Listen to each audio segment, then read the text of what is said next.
I'm down.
Let's do this. It's the real Jonathan Smith Show on Indie Sports Ticket, 1430 AM, 93.9 HD2, and always on the free Indie Sports Ticket app.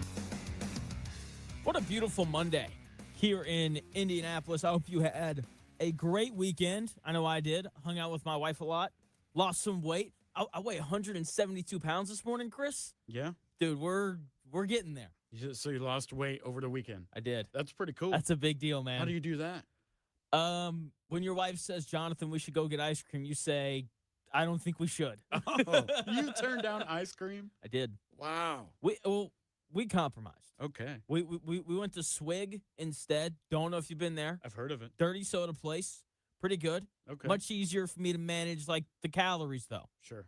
So, you know. All right. Compromise. That's how apparently. Also went and saw Spider-Man Spider-Man New Day, whatever the new one's called. Solid movie. Wouldn't say it was great. Wouldn't say it was terrible either though. But yeah, had a great time doing that. Welcome into the Real Jonathan Smith Show, where we talk sports more than anything else. Thank you for tuning in. No matter how you're tuning in, YouTube, Indie Sports Ticket. If you want to head over there and subscribe, you can also watch the show on X__Jonathan Smith to follow me there and watch the show there. You can also listen on the Indie Sports Ticket app, which you can download wherever you find your apps. And, of course, 14:30 a.m. as well. Couple of big news things that happened over the weekend. Let's start with the Indianapolis Colts Clowney debacle.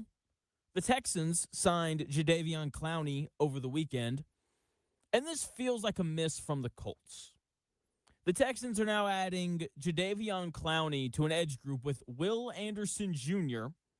and Danielle Hunter.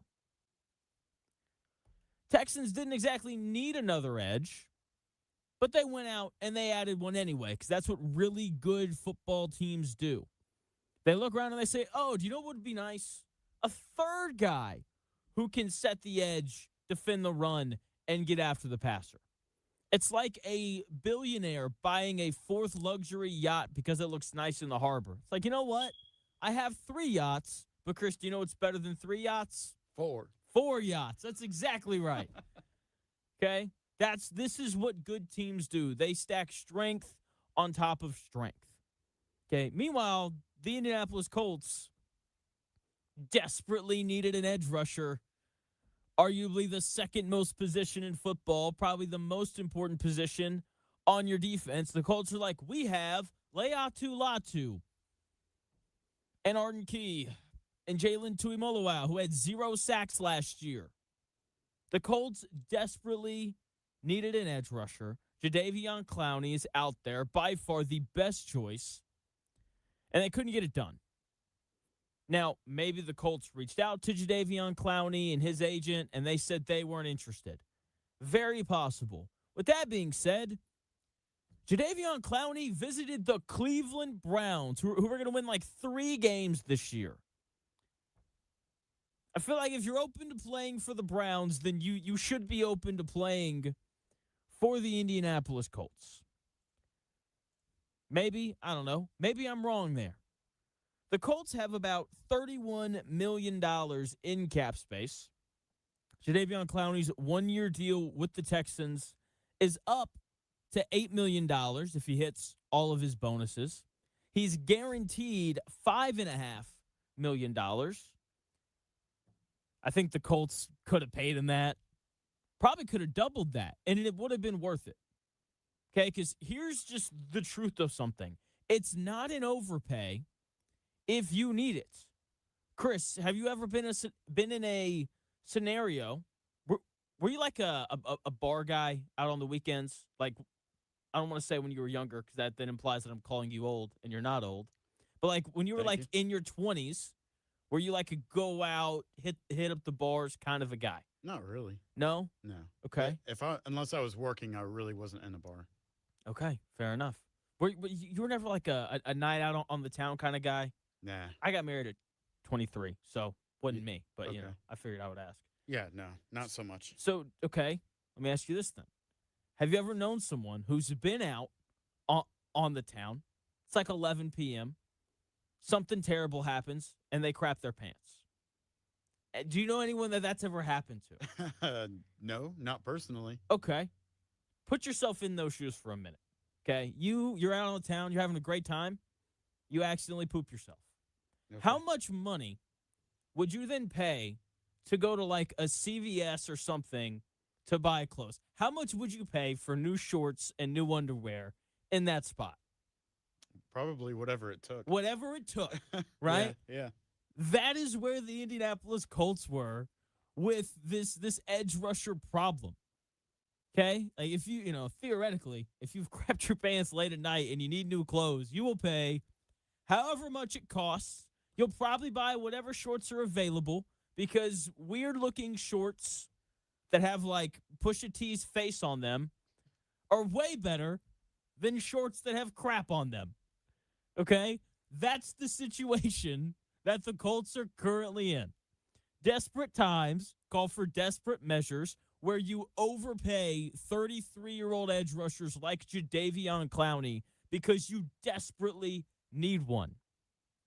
Overpay him on a one-year deal. That's what he was going to sign no matter where he went. Pay him $15 million instead of $8 million. And have a starting caliber edge rusher start opposite of Leatu Latu. Okay? It's a one-year deal.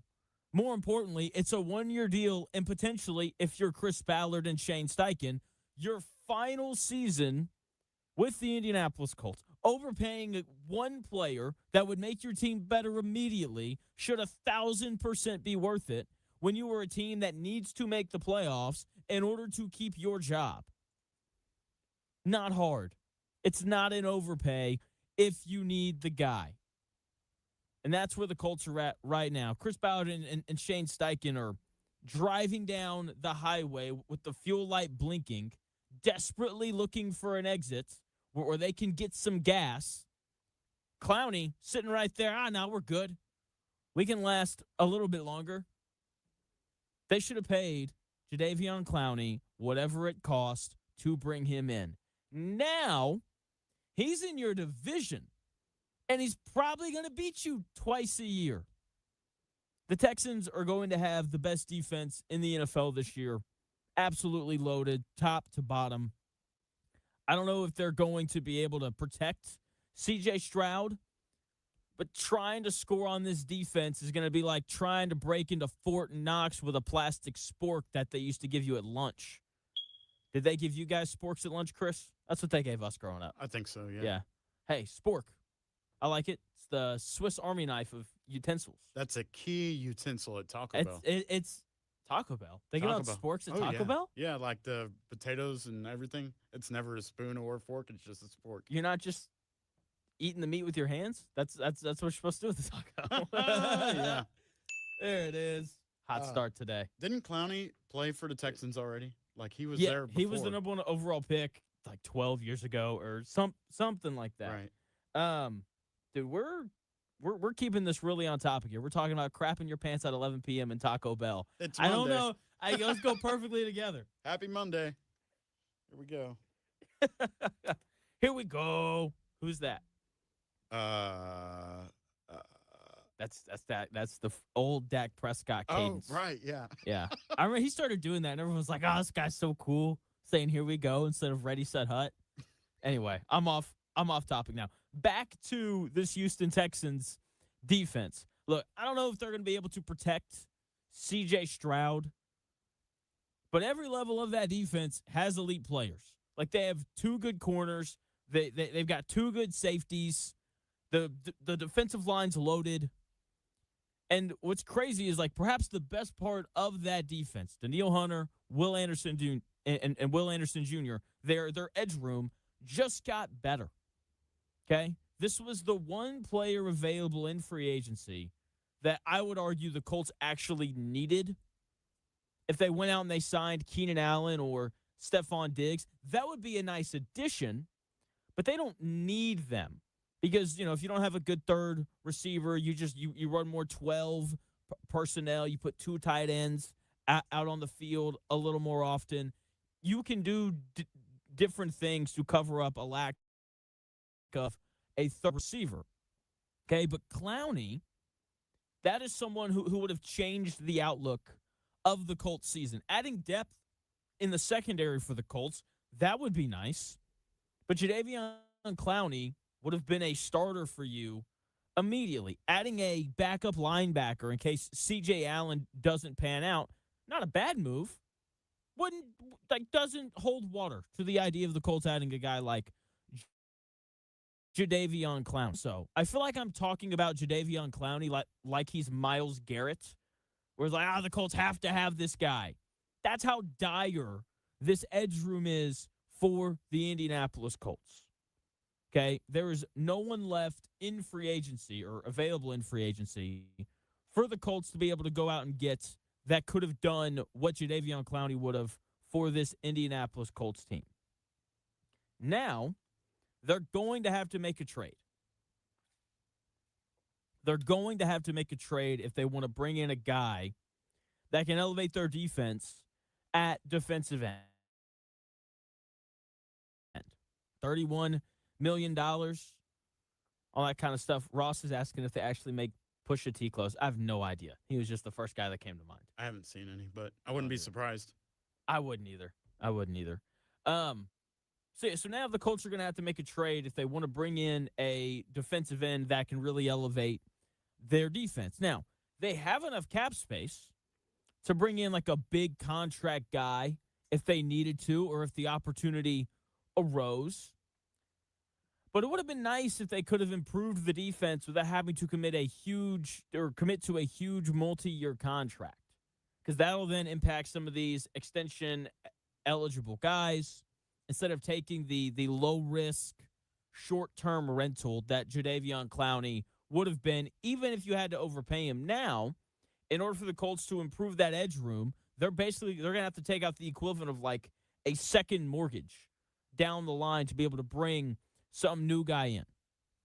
Either way, the Colts still need an edge opposite of Latu, and they missed out on their easiest solution to that problem. They will now have to get creative in order to address that. Meanwhile, the Houston Texans, who I think are a sleepy Super Bowl contender, again, questions about the offensive line, but if that works out, like, they're going to be able to run the football with David Montgomery.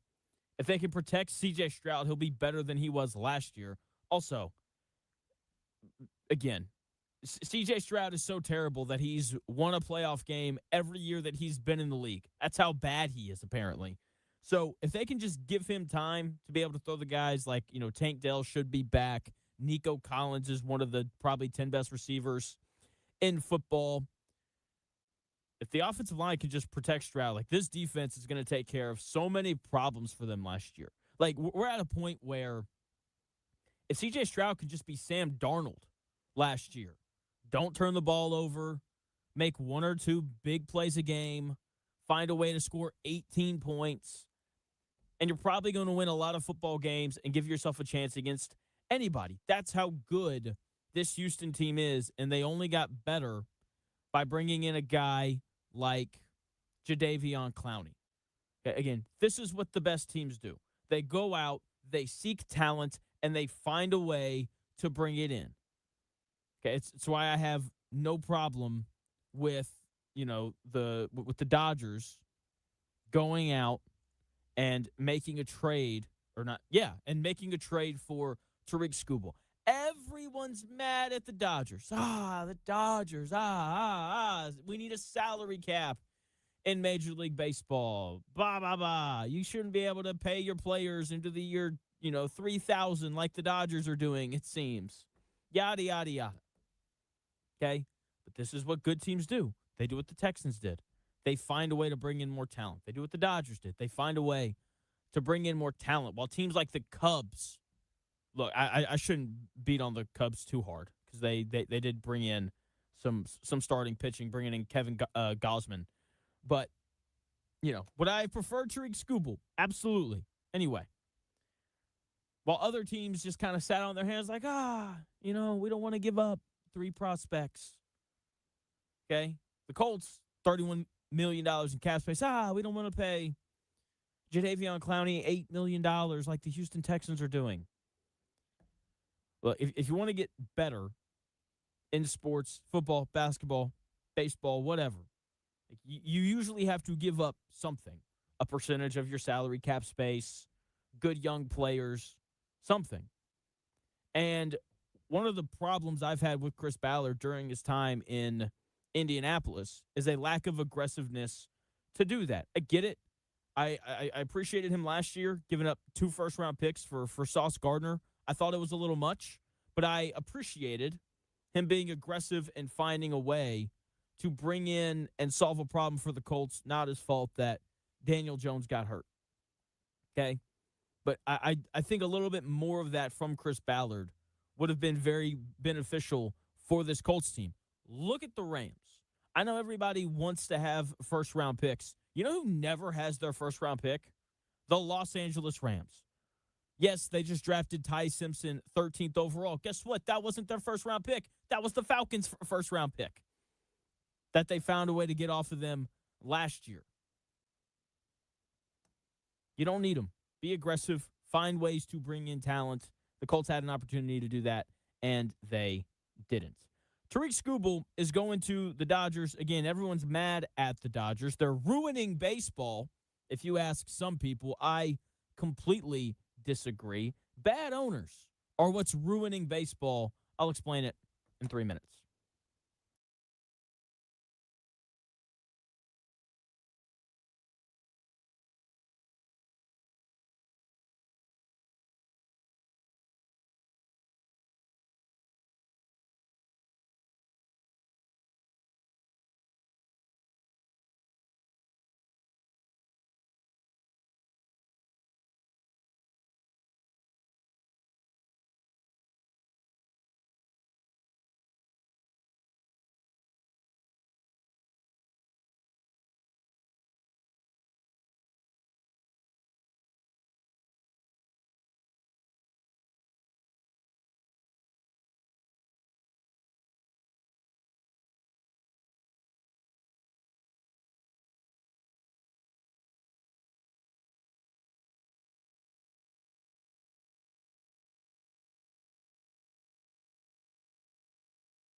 If it's in today's sports world, it's here. It's here.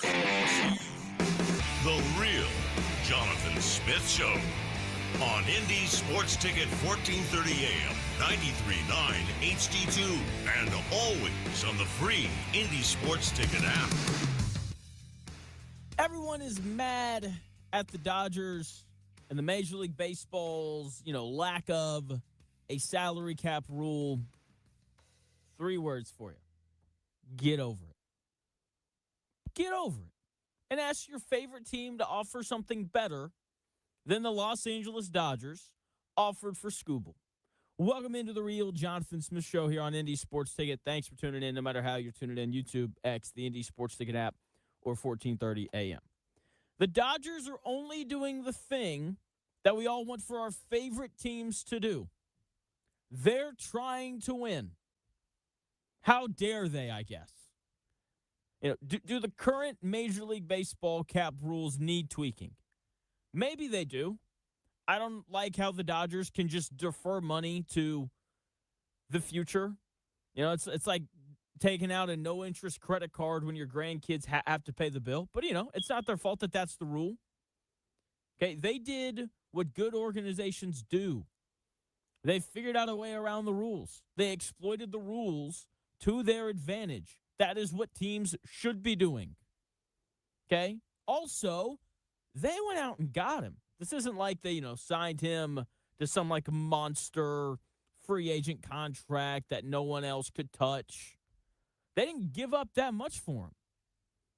They basically, bought a mansion for the price of a starter home. The Dodgers gave up 3 minor league prospects for one of the best pitchers in baseball. Okay, they gave up River Ryan, who's currently 28 years old, in AAA with a 4.46 ERA coming off Tommy John surgery. Sure, that was a very coveted player. Also, for those who don't know, AAA is where pitchers go to die. So they gave up him. They gave up Brady Smith, a 21-year-old Class A pitcher who's expected to arrive at the major leagues in 2029. So in 3 years. And Zaire Hope, a 21-year-old Double-A outfielder who is expected to arrive in 2027 if there is a baseball season next year, because there is a 1,000% going to be some sort of lockout. Okay, they didn't give up that much. The Dodgers didn't. And there were 28 other teams that could have offered more if they wanted to. And they didn't. I was hoping that the Cubs would.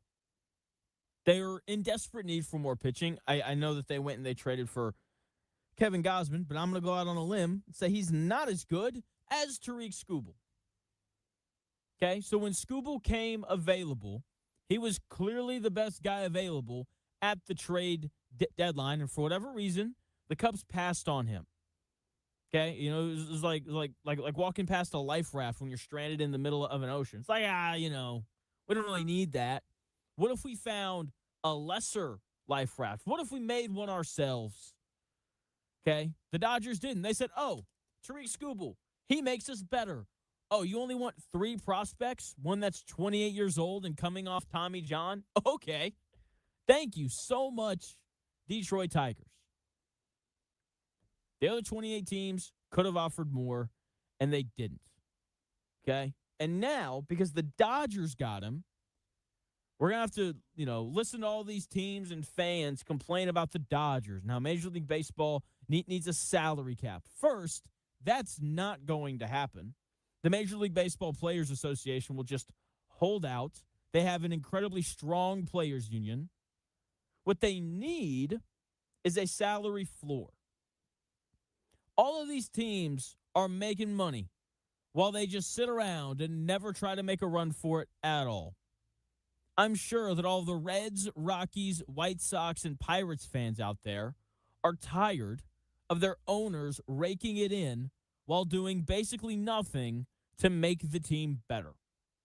They're treating their franchises like personal piggy banks instead of competitive sports teams. That's why the same teams are at the top of baseball year in and year out. It's because these other teams don't care. Okay, those are the teams that are the problem with Major League Baseball. Not the teams like the Dodgers that are trying to win, not a team like the Padres who haven't been shy about going out and spending money in the past, not teams like the Yankees that are going out and trying to win. Those teams are doing right by their fans, while teams like the A's aren't. It's like, we don't want to be in Oakland anymore. How do we get to Vegas? By the way, I haven't looked into any of the updates on their new stadium in Vegas. Please make it a dome. I'm not trying to fly out there in July and sit in 110-degree heat to watch a baseball game. No, thank you. Put it in a dome, please. Okay? Teams like the Dodgers shouldn't be punished for trying to win. The teams that are always at the bottom of baseball should be punished for not trying to put a winning product on the field. Okay, I get it. The Dodgers upset me. They're probably going to win, the World Series this year again, maybe. We'll see. I believe that they're the favorite. They should be. They have a lot of talent. But they have a lot of talent because they actually care about winning. That's the problem. You have too many teams in baseball that simply don't care anymore. Volter chiming in on X saying, I'm getting bad vibes that the new Colts ownership is cheap as heck and is going to mess this up even with the new general manager. I don't know. I like Carly Ursay. I don't know if she's cheap or not. Kind of hard to be cheap in the NFL with the way that they do the salary cap and things. The NFL is also designed for teams to not dwell at the bottom forever. So I think a lot of it is just going to come down to whoever the new general manager is, because ultimately, like, you can be as cheap as you want to, but if you've got a general manager that does a great job at bringing in talent through the draft, year in and year out, then you're going to be fine. So, yeah, I don't know. I like Carly Ursay. If, like, every time she speaks, she has something to say. She says something about winning. That's an improvement, if you ask me. So, we'll see how it goes. I think it's too early to kind of rule one way or the other on how to feel about the new ownership between the three sisters for the Indianapolis Colts. So we'll see. Can't wait. So it's it's early August. We have football on Thursday. Kenny Pickett getting the start for the Panthers in the Hall of Fame game. I would like to know how many Hall of Famers have played in the Hall of Fame game. I'm going to go out on a limb and say 0. Just because teams don't really play their guys in the preseason anymore. The Colts will play. When is their first preseason game? I know it's coming up here soon. Next Thursday. Thank you, Chris. Next Thursday, against the Patriots. Ooh, interesting. 7:30 p.m. Watch out, folks. Gonna be a late night watching Anthony Richardson well into the evening. I haven't found an advertisement on what channel that might be on, but I would assume it'd probably be like Peacock or ABC or something like that, maybe. I think Fox usually has it preseason. Yeah. What's his name? The coach. He'll be on the call. Coach Venturi. Ah, okay. He'll probably do it. I believe that they showed him on Fox last year, so that'll be good. Can't wait to watch that. It'll be a good time too. So, yeah, man, football's almost here. I'm excited. I spent a lot of time this morning doing a lot of like pre-college football season stuff because we've got week 0 at the end of the month. Depression's almost over, folks. Football's almost back. It's gonna be great. That was a joke, by the way. Sorry. So because it's early August, I'm buying rounds of settle down juice for everybody on this Monday. I'm buying rounds for everybody. Chris, do you need a glass of settle down juice, or do you feel like your expectations are normal? No, I'm pretty normal. I'm pretty chill. I would agree. Wait, what flavor is the settle down juice? Is it settle down flavored? Yep. Yep. Okay, what's that taste like? That's a great question. Settle down Wasn't ready juice. for that. I don't know. It tastes like I'm trying to think. It has the same effect as like anesthesia. So like imagine if anesthesia was in a glass. That's what it tastes like. And you were moderately dosed. We're not trying to knock you out. We're just trying to get you to calm down a little bit. Okay. It's like the equivalent of giving a dog melatonin, which you can do, by the way. Yeah. I did that when I was in college. This person was like, I went over to hang out with some people. Their roommate was like, watch my dog for me. Didn't really give him an option. They're like, sorry, Jonathan, we can't go out. We have to watch this dog. And I said, do you have melatonin? Threw it in the bedroom, and then we left. It was great. We came back, and the dog was asleep. Nice. Yeah, there you go. All right, anyway.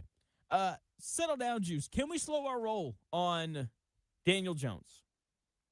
I keep hearing all this stuff about how great he looks. Daniel Jones scrambled for -3 yards today.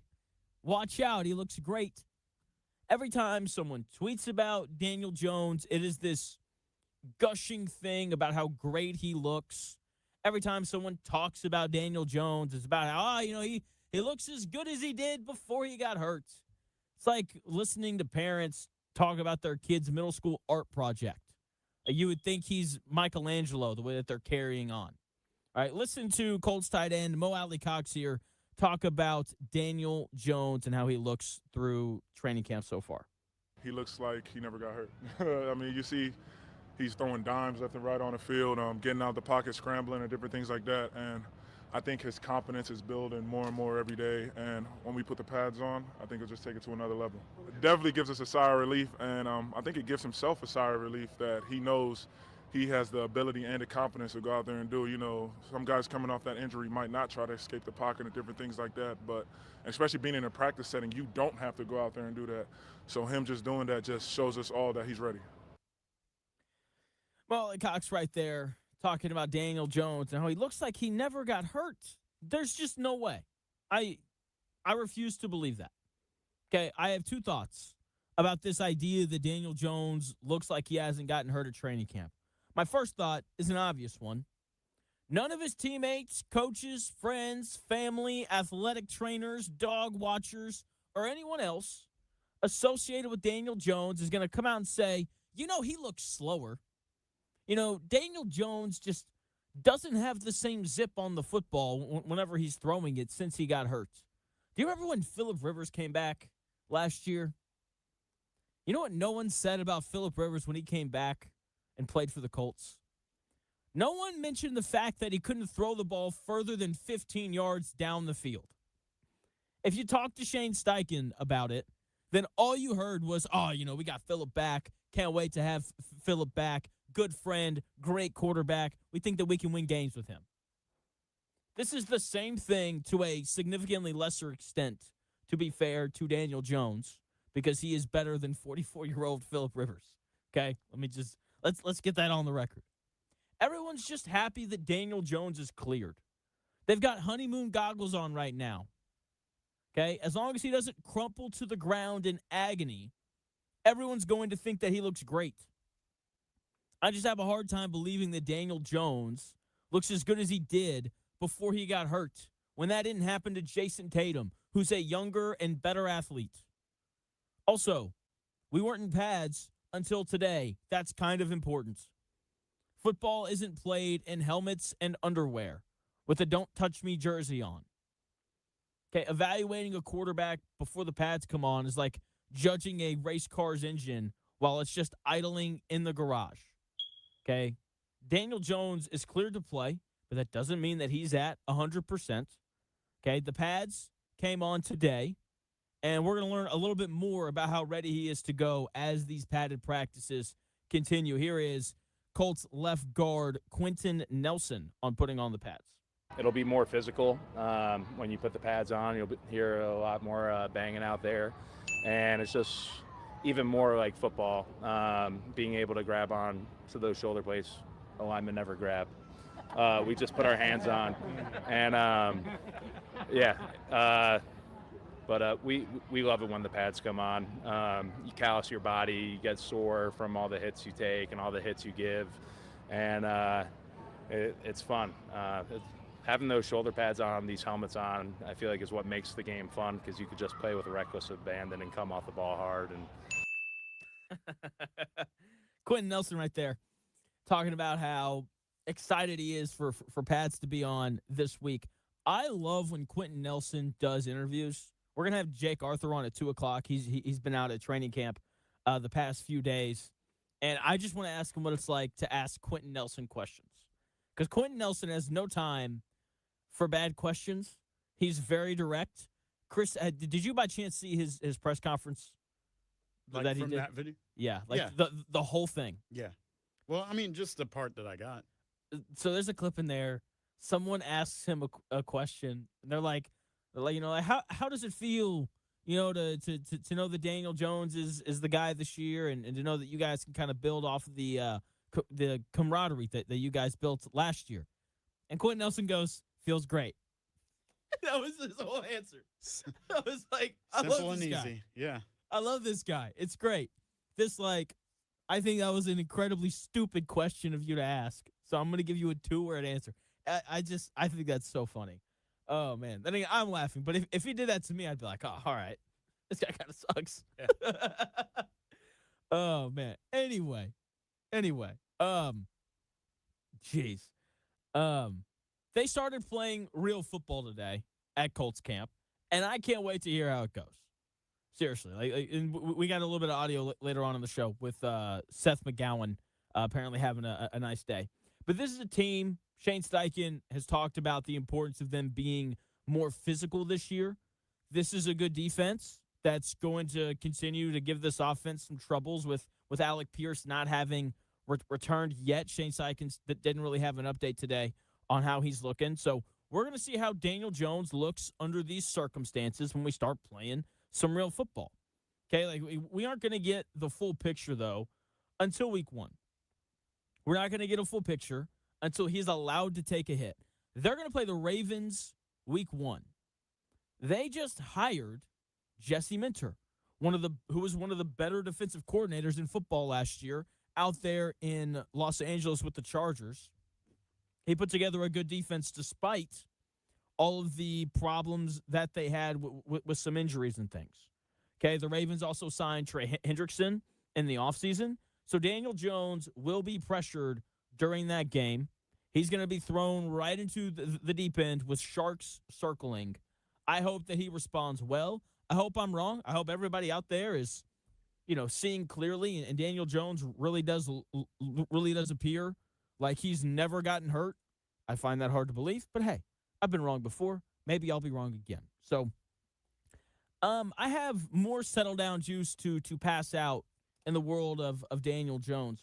What if Daniel Jones struggles early? I know that Daniel Jones is made of steel, and that, what doesn't kill you makes you stronger, which means that Daniel Jones is going to come back even better, okay? But I do think we need to stop and consider for like half a moment, what if he struggles early this season? We will consider that in 3 minutes.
may, one day, be a must-listen for sports enthusiasts. Yeah, and monkeys might fly out of my butt. Uh-oh. The Real Jonathan Smith Show on Indy Sports Ticket 1430 AM, 93.9 HD2, and always on the free Indy Sports Ticket app. It is a Settle Down Juice Monday. We're just passing out rounds of Settle Down Juice to some of the people at Colts camp. You know, I find it hard to believe that Daniel Jones looks like he never got hurt. And I would also like to just not assume that he's going to be awesome this year. Like, I think so many people are always like, Colts posted historic numbers the first 8 weeks last year. That doesn't mean that that's necessarily going to happen again for the Indianapolis Colts this season. So, welcome into the Real Jonathan Smith Show. Thanks for tuning in, no matter how you're tuning in. YouTube is Indy Sports Ticket. If you would head over there and subscribe, that would really help us out. You can also watch the show on X or you can listen on the Indy Sports Ticket app or 1430 AM as well. So, I know Daniel Jones is made of steel, but have we stopped to consider, like, what if he struggles early this year?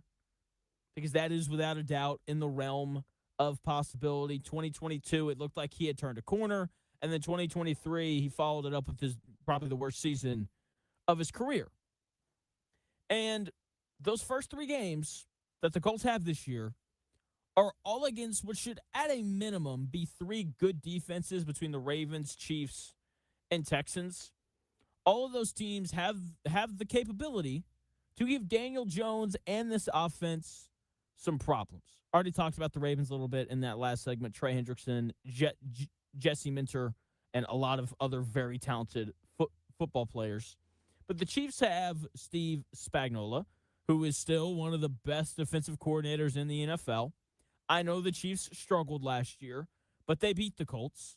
Spags in that defense held Daniel Jones and the Colts offense to 6 points in the second half and overtime in that loss. That game was also at home. This time the Colts are going on the road, Sunday Night Football in Kansas City. Probably going to be a tougher game. The Texans might have the best defense in the NFL this year. It's going to be tough on this Colts offense every time that they play them. The Colts, very likely, or there's a very decent chance that the Colts might start 0-3. I think everyone understands that's a real possibility for them. Starting 0-3 against that gauntlet is like stepping out onto a high wire without a safety net. The fall looks terrifying, but it doesn't necessarily mean that you can't reach the other side unscathed. Okay? But here, this is something you won't hear me say very often. I don't think that going 3-0 is necessarily the most important thing for the Colts in those 3 weeks. Obviously, they need to win, okay? But those are 3 teams that might be good enough to win the AFC. Dare I say Super Bowl for all 3 of them, including Houston. No matter how much like the Colts this year, I don't think anybody with a reasonable mind thinks that the Colts can go to the Super Bowl with this roster. I think the ceiling is they win a playoff game. Okay, during those 3 things, or those 3 games, everything is going to get thrown at Daniel Jones. He's going to get pressured. Those teams are going to blitz him. He's going to be asked to extend plays. The Colts are going to find themselves in 3rd and longs. Those first 3 weeks, like, he's getting thrown into the deep end of the ocean, which, I mean, what is the deep end of the ocean? Isn't the entire ocean deep? Anyway. And he's being thrown in with weights strapped to his ankles. Like those first 3 weeks, that is the toughest stretch of defenses Daniel Jones is going to play all year. If he can play well against them, then I think the Colts should be more than capable of making up a potential 0-3 start. Okay, my biggest thing for those 3 weeks is how Daniel Jones and this offense looks against those 3 defenses. How does Ashton Doolin or Nick Westbrook-Akina look when they're on the field in those games? How does Jalen Travis look at right tackle when Trey Hendrickson is lined up over the top of him, breathing down, it's 3rd and 8. You're about to see his best move. How is this going to go? Okay? Everyone looks good when they can't be touched. Everyone looks good in shorts. Okay? But at some point, that red jersey comes off, and you have to face live bullets. Training camp is like practicing swordplay with a wooden blade. Like, you may get nicked a little bit, but, like, you're going to be fine. September is when the steel actually clashes. That's when we'll find out how Daniel Jones is actually going to look this season. Now, what if he does look bad? I don't think he has anything to worry about, because the Colts aren't going to turn to Riley Leonard or Anthony Richardson. Okay, Daniel Jones has a long leash, so if he stinks it up the first 3 weeks, he's not going to be giving up his job. He's the Colts guy, I think, the whole way this year. They're riding and dying with him. Okay, I just think he's going to be more important this year, because I don't think that the Colts are going to be able to run through everyone to victory. That's what defined their offense last year when they were winning, relying on that historical ground game last season. You know, it was like they were driving a tank through paper walls and just lining it up and running it over everybody. But running the ball that well again, probably not going to happen. Okay, again, they ran the ball at a pretty historic rate last year when they were sitting at 8-2. And then when they started playing better teams, that changed. They're not lining it up and running over the Ravens, Chiefs, and Texans those first 3 weeks. Daniel Jones is going to have to deliver on more third and longs this year, especially early in the season, those first 3 weeks. So I think that they're going to have to ask Daniel Jones to do a little bit more this year. They're asking him, to carry the heavy luggage up the stairs, so to speak. And I just hope he can do it off of the torn Achilles. We'll see. But again, I don't think his job's in jeopardy or anything else. Heath on X chiming in asking, would Colts fans be excited if the Colts were in talks to trade for defensive end Cam Hayward from the Steelers? I think that they would have to be. Right? Because, it's Cam Hayward. You desperately need someone on the edge. I know Cam Hayward is a little bit older, but I can't remember if it was last year or 2 years ago where he was in a contract year and he was like fringe all-pro. Yeah, he's 37. Golly. It was last year, yeah. He was a second-team all-pro last year. 2 years ago, he was first-team all-pro. So, yeah, I think Colts fans would be ecstatic if they found a way to bring in a guy like Cam Hayward. The thing with him, though, I don't know if he would play defensive end. I don't know if he would. He played more defensive tackle last year. I don't know. Anyway, Chris, we have breaking news.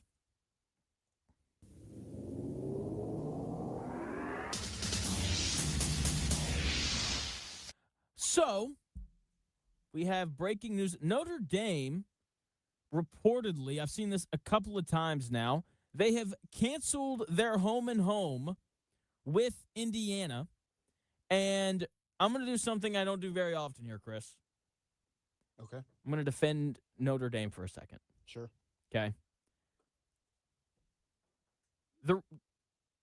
Does anyone know why they did this? I do. I would just like to know if anyone in the YouTube chat knows why Notre Dame canceled their home and home with Indiana. Okay. The reason why they did it is so that they could schedule a home and home against their classic rival, USC. Okay, so you're going to see people like, Notre Dame is terrified of Indiana. Guys, I would like to remind you that the last time that Notre Dame played Indiana, Notre Dame beat the dog out of them. Okay, not saying that would happen now, not saying that would have happened last year, but I promise you, Notre Dame is not scared at all of Indiana. Notre Dame might win the national title this year. I hate that I'm having to speak nicely about Notre Dame, but I have to be honest. They have a really good roster. CJ Carr's back. Do they play perhaps the easiest schedule in the country? Yes, they absolutely do. Okay, but I'm telling you right now, Notre Dame and Marcus Freeman aren't afraid to line it up against anybody. Okay, I am in favor of this. This is what they should do. They have an opportunity to reestablish a classic rivalry, and that's exactly what they're doing. Notre Dame, USC. Look, would a Notre Dame and Indiana game be awesome? Absolutely. The entire state of Indiana would be locked into this. Like, can't wait to watch the two powerhouses in the state, go at it. All of the former Indiana grads that became Notre Dame football fans because the Indiana stunk would be very torn on what to do in that regard. But nationally, and for, I think, Notre Dame's brand as a whole, it's better for them to play USC because that is the long-standing rivalry, that people have grown to love, and it's a tradition and all those things. Okay? Look, the game's 4 years away. I would love to see Indiana replace that Notre Dame game with a top-tier opponent from somewhere else. Maybe it's Miami. Maybe it's Georgia. Maybe it's Texas. Whoever it is. Okay, we'd love to see them replace that, but, this is not a Notre Dame is scared of Indiana thing. Okay, this is a Notre Dame has an opportunity to reestablish their rivalry against USC, and they should absolutely take advantage of that over playing Indiana, as cool as it would be. And as much as I would love that for the show, this is the best thing for Notre Dame. If you see someone, saying that Notre Dame's scared of IU, ignore that person. They're wrong. They're Notre Dame. Those people are so arrogant. I promise you, they're not scared of anybody. Promise you on that one. So, yeah, there you go. So, I'm trying to think. What is the name of that rivalry between USC and Notre Dame? It should. I don't know. But anyway, Indiana, they're going to have their opportunities then to go out and schedule someone else. I hope that they do. We will see how it goes. We're going to do JonathIN, JonathOUT coming up here at 1 o'clock, and then we will get back to passing out some settled down juice on a Monday. Look, Colts camp, I know it's going well, but everybody's camp is going well right now. Okay, the practices are an hour. I would hope that things don't go terribly wrong over the course of 1 hour. So we will keep passing out settle down juice at 1:20. Jake Arthur will join the show at 2 o'clock today to talk about everything he's seen at Colts camp, and we will do JonathIN, JonathOUT coming up here at 1 o'clock. But Chris has your sports update. Thanks, Jonathan. Here's what's trending this hour, as well as the story that you just announced. The Indiana Fever had their 5-game winning streak snapped yesterday as they fell to the Minnesota Lynx 108-100. Kelsey Mitchell led in scoring with a game-high 37 points, while Caitlin Clark posted a double-double with 19 and 10 assists. It was the third straight game for the Fever impacted by public protest after Sophie Cunningham's recent public stance on supporting the ban of transgender athletes from women's sports. And here's what Caitlin Clark had to say in the press conference regarding that. I think for us, it's not really a discussion we really have in our locker room. I think it's for leagues and the governing bodies to work with their athletes to find solutions, but our focus is on basketball, and that's what we talk about and how we can get wins, and obviously we didn't do that tonight, so need to find an area to improve in that way. Do you have any, reaction to the... I just answered for you. There you go. Caitlin getting snippy with the reporters right there. The Fever return back home to play the Atlanta Dream tomorrow night at Gainbridge Fieldhouse with a 7 o'clock tip. Today was day 5 of the Colts training camp at Grand Park Sports Campus in Westfield. We'll continue to bring you the latest from there. Colts have taken an unusual step of moving safety Ben Nickel to wide receiver to take camp reps while Alec Pierce remains on the PUP list. Carly Ursay-Gordon continues to push the playoffs or bust mandate on the front office and head coach Shane Steichen. That's what's trending this hour. More of the Real Jonathan Smith Show, plus JonathIN, JonathOUT in 4 minutes on Indy Sports Ticket, 1430.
Smith Show on Indy Sports Ticket, 1430 AM, 93.9 HD2, and always on the free Indy Sports Ticket app.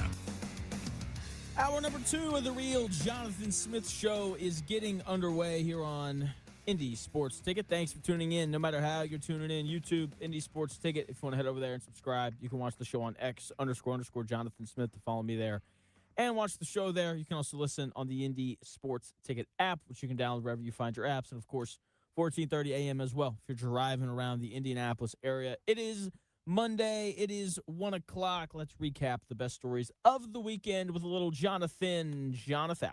Bottom line, are you in or are you out? What are you talking? In or out of what? No time for questions, just action. In or out. Okay, well, then I'm out. I'm sorry, Jet. Actually, you're already in. Okay, then why would you ask me? Because I thought you would go, I'm in, Bob, and we would have had a really cool moment, but you kind of ruined the whole thing. Just action, Jonathan. Just action. JonathIN, JonathOUT. On the Dodgers trading for Skubal. I'm in, man. Everyone's whining and complaining and, doing what people on the internet do. Look, man, I'm never going to be mad at a team for trying to win. Isn't that the whole point of playing the game? And I know that we've gotten to a point where, like, this is really a thing in football where we talk about head coaches and we talk about, like, their scheme so good. It's like, they lost it. Who cares? The goal's to win. 28 other teams could have beaten the Dodgers out for Skubal. They didn't. So congrats to the Dodgers. I'm probably winning another World Series. All right. JonathIN or JonathOUT on MLB's salary cap rules. The salary cap stuff in Major League Baseball is so interesting because, like, there is no cap. You can pay people however much you want. You can pay people however little you want, right? I'm really torn on this because I kind of like all the crazy money that gets thrown out in baseball. People are like, this guy's going to make $500 million. Yeah, over like 10 years. That's less than Patrick Mahomes makes on average. And so from that perspective, I like it. But at the same time, like, I don't know, man. Like, if a team wants to foolishly pay Juan Soto however much the Mets decided to, like, they should be allowed to walk into that trap. Again, I think that the biggest problem with baseball are the teams like the Rockies who don't spend any money and still make money. They need more of a floor than they do a cap. So I guess I'm out on it. Fair enough. JonathIN or JonathOUT on Pete Crow Armstrong's MVP case. Dude, I'm in. Give MVP the MVP trophy. Just go ahead and do it. Last time I checked, he was leading baseball in WAR. This Colts pitching staff has been beaten up all year, yet they're still finding ways to win games because Pete Crow Armstrong is a freaking stud. Okay? His development from last year to this year, like, I think he took 29 walks all of last year, and in the month of July, I'm pretty sure he walked like 32 times, or it's something like that. But he has really turned a corner. You could argue, you can make a pretty strong argument he's the best center fielder in baseball. He's been so good for them this year. And I just, can't wait to see how much better he gets. Still only 24 years old, which is kind of insane. I'm trying to see. Yeah, he's walked 59 times this year already, and he only walked 29 times last year. So the evolution of the patience at the plate, he's hitting for a higher average this year. It's like 40 points higher. His OPS is 921, which for those who don't know, basically it means that he rakes and he takes walks, which is exactly what you want. Yes, absolutely. Pete Crow Armstrong for MVP. Okay. JonathIN, JonathOUT on the Texans. They signed Jadeveon Clowney. Are you in or out on that? So for the Texans, I'm in. For the Colts, I'm upset. No, I think that's you, man. There's something going off in here. I don't know. It's not the fire alarm, which is the problem a couple weeks ago. Oh, wait here. I got it. I figured out what it was. Anyway. I was like, where is that sound coming from? This computer plays through that for some reason. I don't know. Anyway.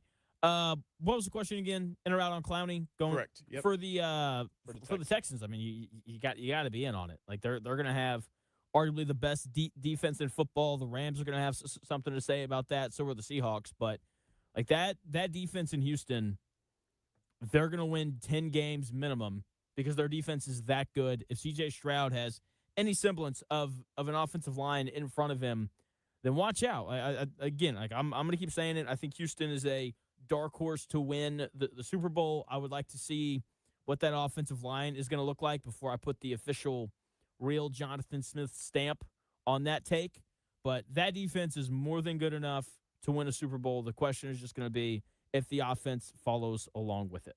Here's a quick random one. In or out on Mauricio Pochettino returning as the U.S. men's national team head coach. Oh, very in.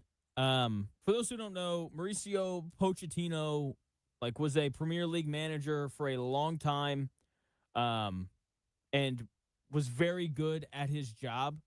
And I don't want to get too in the weeds here, but managers are in charge of so much more than just coaching the games. Like, he is in charge of the entire talent development system with young players in the United States. Like, he is in charge of so much. And, one of the problem with U.S. soccer for a while has been that it's kind of like a good old boys club. And since Pochettino has taken over, that has no longer been the case. So I think this is good. They'll be ready to go for the next World Cup in 2030, which will be in Portugal, if I remember that correctly. So, yeah, very, very in on that. All right.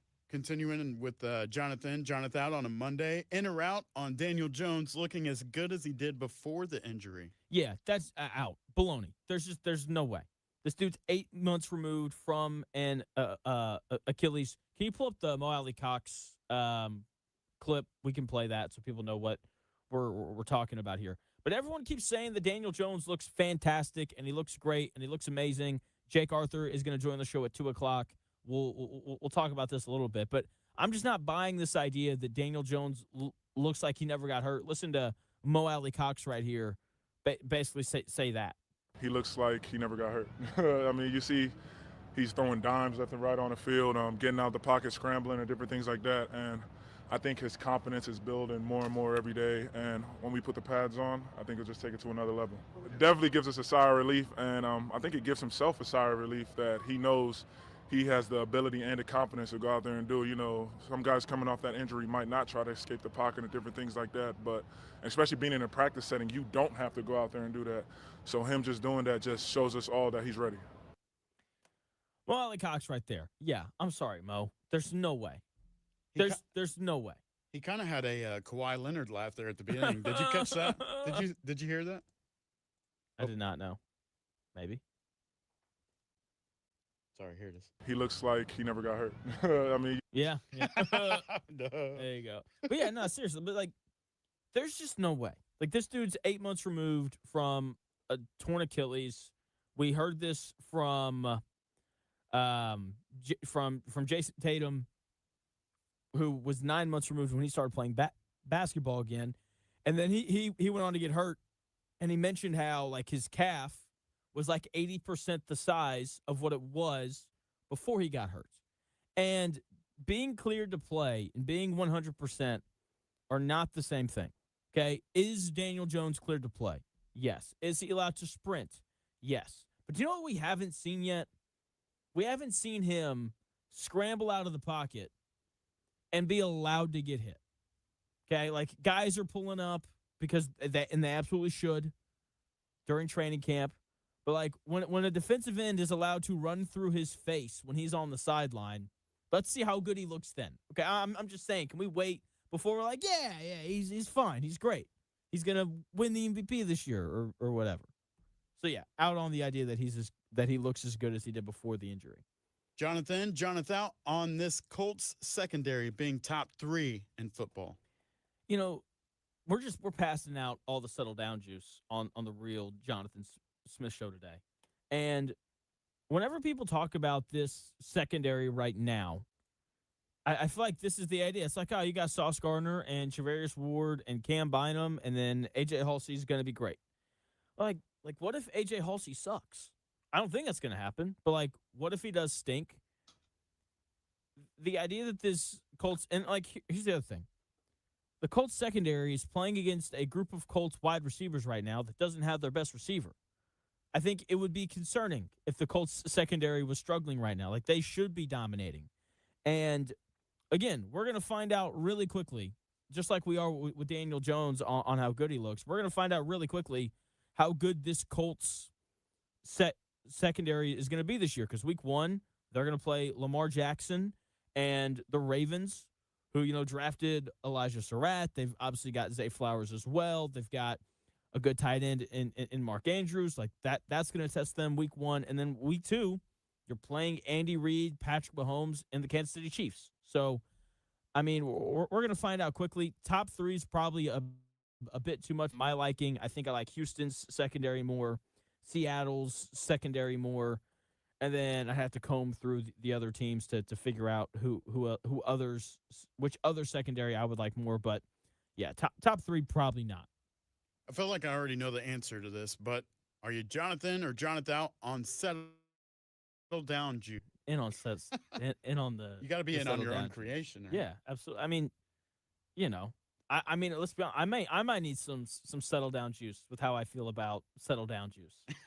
I think it's a great thing. I think seriously, like, we should give rounds out to everybody. It's like, hey man, you're fired up because you lost in intramural, like an intramural softball league game. Go get yourself some settle down juice from the concession stand. Yeah, they sell it in 12 packs and 16-ounce cans at Walmart. There you go. JonathIN, JonathOUT on the direction that the WNBA is going with conducting business. I know, like, this is one of my questions, but there's a lot. I mean, is it getting to the point now where people are just not going to enjoy the sport, or what are we doing here? I don't enjoy it. There's it's just like it's become. We were talking about this off the air. I'm off on it, just because the WNBA isn't a talking point as a sports league. They're a talking point as a political issue. That's what they've become, and like, that's fine for a little bit. Like the Tim Tebow stuff with all the religious beliefs, like that became a little political there at some point. But at the same time, you had Skip Bayless on TV saying, "Oh, all he does is win," right? And so there was at least a sports element. Now when people talk about the Indiana Fever, if it's not locally, it's not about Caitlin Clark having a double-double the other night. It's not about how they've won 7 of their last 9. It's not about how Sophie Cunningham's having another really nice season. It's about everything else. And I think that's a problem, because if you want to build a sports league, it's kind of important that people recognize you for the sport, not for all the extra stuff that's going on with the league. Fair enough. All right. A couple more for you. JonathIN, JonathOUT on playing the lottery. I know Powerball's up to $748 million right now. Have you ever played the lottery? Do you gamble at all? I do not. Like that? I do not play the lottery, no. What would the total have to be before you went out and bought a Powerball ticket? Say, I'm JonathIN on $1 billion, or what would the total be for you? I don't know. I don't think I would ever buy one. That's just not. I don't know. That's just not. I've been given lottery tickets before, but nah, that's not something I do. Okay, not Jonathan's flavor. All right, last one. JonathIN or JonathOUT on waiters or waitresses bringing you open beverages. I'm talking about like cans, not like draft beers or whatever. Okay. Let's say like you order something at your table. They have to bring it from the bar. They open it up and then deliver it instead of, letting you open it. Did they open it up in front of me, or do they open it up at the bar? They opened it in front of you, but that's fine. As long as they're not like putting stuff in my drink, I don't care. See, Dude, like this is not. Go ahead. I don't want strangers' hands on places where I'm going to put my mouth. I mean, fair enough. I mean, I'm not like not a very health conscious person. When it really comes to much of anything, I'm big on I'm 26 years old. I'm pretty healthy. I think my body can handle an extra germ or two if it needs to. But like, when you're opening a can, you're not putting your lips on the actual. But it's in the area. I mean, most people put their hand over it and then they pull back, with their middle or ring finger, and that. In order to do that, their hand has to go over where you put your mouth on the can. So yeah, but like, your mouth's not going on that part of the can. It's going over the front edge of it. You don't know where that hand has been either way. So, like, I think I'm cool on anybody else but me opening my own thing. You know what I mean? I mean, I understand it. I understand it. I get where you're coming from. Now, if it's draft, just it's don't. different. Yeah, like Yeah, if you yeah, got yeah. like a fountain drink or whatever, Yeah. like they're not putting their hand in I your know drink. someone who's drank like directly from the draft fountain thing. Oh, yeah? So Was it settle um, down juice on draft? look at Gritty. I don't know. If Gritty's saying in Indiana they legally have to open the beer before they give it to you. I did not know that. I didn't know that either, and I was a waiter who gave out a lot of beer during. That's interesting. So Yeah, yeah, I mean, Chris, I work at do you two not bars. want people to follow the law? I just never really noticed that before. I mean, like, I'm not a big drinker, so, and I don't drink, bottles or cans or whatever, but I didn't know that that was a requirement. Yeah, I didn't either. That's actually kind of concerning that they didn't tell me that when I was bartending and doing those things. But no, like I don't care, dude. Like as long as you're not like spitting in it or putting anything in it, I don't care. Right. So you said yourself that you had to bring people their drinks, right? Are you Yeah. washing your hands But we didn't before? have cans. Oh, dude, I washed my hands all the time. Well, like cans, bottles, whatever, because you Yeah. still have to put your hand up to like get the Bottle? Yeah. With a bottle opener, you don't. You just Yeah, I guess. Whatever. All right. That does it for Jonathan. Jonathan out. man. That's Happy funny. Monday. Happy Monday. JonathIN, JonathOUT. Always a great time. So I've talked quite a bit about the backup running back competition going on at camp between DJ Giddens and Seth McGowan. We finally can really look at the running backs now that they're in pads. Shane Steichen had some very nice things to say about Seth McGowan, the rookie 7th-round pick out of Kentucky. We will play that audio for you in 3 minutes.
The best takes. Maybe. The Real Jonathan Smith Show on Indy Sports Ticket 1430 AM, 93.9 HD2, and always on the free Indy Sports Ticket app. Colts are back in pads. First day of padded practices at Colts camp. We got Jake Arthur of Locked On Colts joining the show here at 2 o'clock. He was at practice. He will be able to tell you everything that he saw. Apparently, Riley Leonard got a little more run with the twos than Anthony Richardson did. Not surprising at all.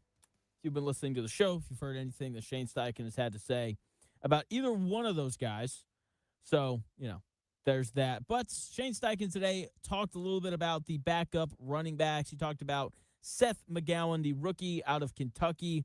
Apparently, he had a pretty nice day. Here is Colts head coach Shane Steichen talking about the new rookie running back.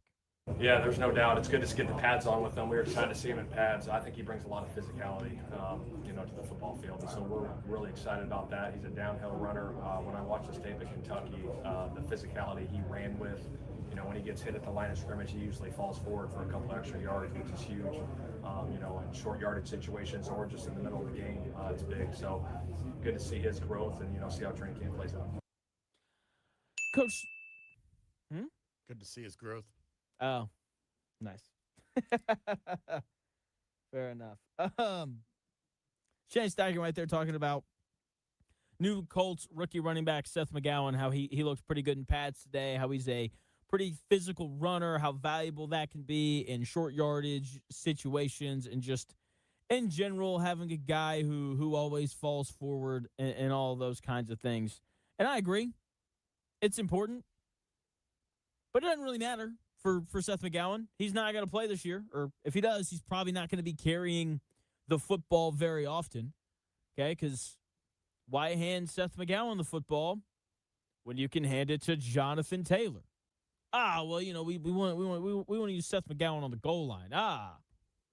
You've literally used Jonathan Taylor on the goal line in the past. I don't know why that would all of a sudden change. If Seth McGowan wants to play this year, he's going to have to prove that he knows how to pick up blitzes, which is something that you can start proving when pads come on. And he has to prove that he can catch the football out of the backfield. Someone had a report earlier today on McGowan, apparently how he had like a nice grab out of the backfield in 7-on-7. That is the most important thing for him. Okay, because you can go, you can look at his film at Kentucky, and it's like, okay, this guy falls forward. He knows how to find the hole. Go ahead. And all those things, right? And those things are obviously important. But can he pick up blitzes? Can he catch the football out of the backfield? Because they're not going to bring Jonathan Taylor off the field so they can give Seth McGowan, a 7th-round pick out of Kentucky, 5 carries. They're not going to do that. They're going to pull Jonathan Taylor off the field to give him a little bit of a breather while you pick up, some 250-pound linebacker. Actually, that's not really a thing anymore. While you pick up some 225-pound linebacker screaming through the A-gap. That's what you're going to be doing if you're going to be the backup running back on the Colts this year that actually earns opportunities to play. So it's good that, Seth McGowan ran the football well today. Great for him. But how did he do in the passing game? That is what's going to decide who has that backup running back job. So I talk about this every year during training camp. We're about to pass out some more settle down juice, by the way. It's hard to know anything because evaluating training camp is like looking in a house of mirrors. If your defense plays well, it could just mean that your offense sucks. Same thing's true vice versa. If your offense plays well, it could just mean that your defense sucks. Okay? Sometimes your offense plays terribly, and it's just because your defense is awesome, and then your offense goes on to have a really nice year. Okay? Because you're evaluating against yourself, it's hard to really know. I know that Sauce Gardner, Travarius Ward, Justin Wally, Cam Bynum, and A.J. Halsey / Hunter Wohler are the best collection of secondary talent that the Colts have had in a long time.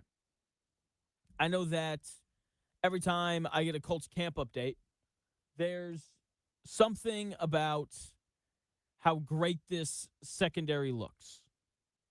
Can I just point something out? They're covering Ashton Doolin, Nick Westbrook-Akina, and Josh Downs right now. Of those three, Josh Downs is the only, sure, absolute starter. Josh Downs is the only guy in that group that would be a top 3 receiver on every receiving core in the NFL. Okay, that is not the case with Ashton Doolin and Nick Westbrook-Akina. This Colts secondary is having a lot of success against the Colts receiving core that doesn't have their best wide receiver out there on the field. They should be dominating. Bragging about locking down a secondary receiving core is like bragging about winning a drag race against a golf cart. Okay, it doesn't really mean anything. You should beat a golf cart in a drag race, even if, I don't know, whoever the best drag racer ever is in the golf cart. Okay, if they weren't, that would be incredibly concerning. Right now, they're just living up to the expectations that we have for them. Okay, we're going to learn something a little bit more about this secondary when Alec Pierce comes back. Again, Shane Steichen spoke to the media earlier today, said he didn't have any sort of an update on Alec Pierce and when he's going to come back. Okay, so we're going to learn more about this Colts secondary when they have to play against the Patriots and the Falcons and those joint practices, because both of those teams have nice groups of receivers. The Falcons have, Drake London, who's 30, by the way. That feels really weird. Kyle Pitts, rookie Zechariah Branch out of Georgia, and Jahan Dotson. The Patriots have A.J. Brown, Romeo Doubs, Keyshawn Boutte, and Hunter Henry. I'll be honest, I take all those groups over what the Colts currently have.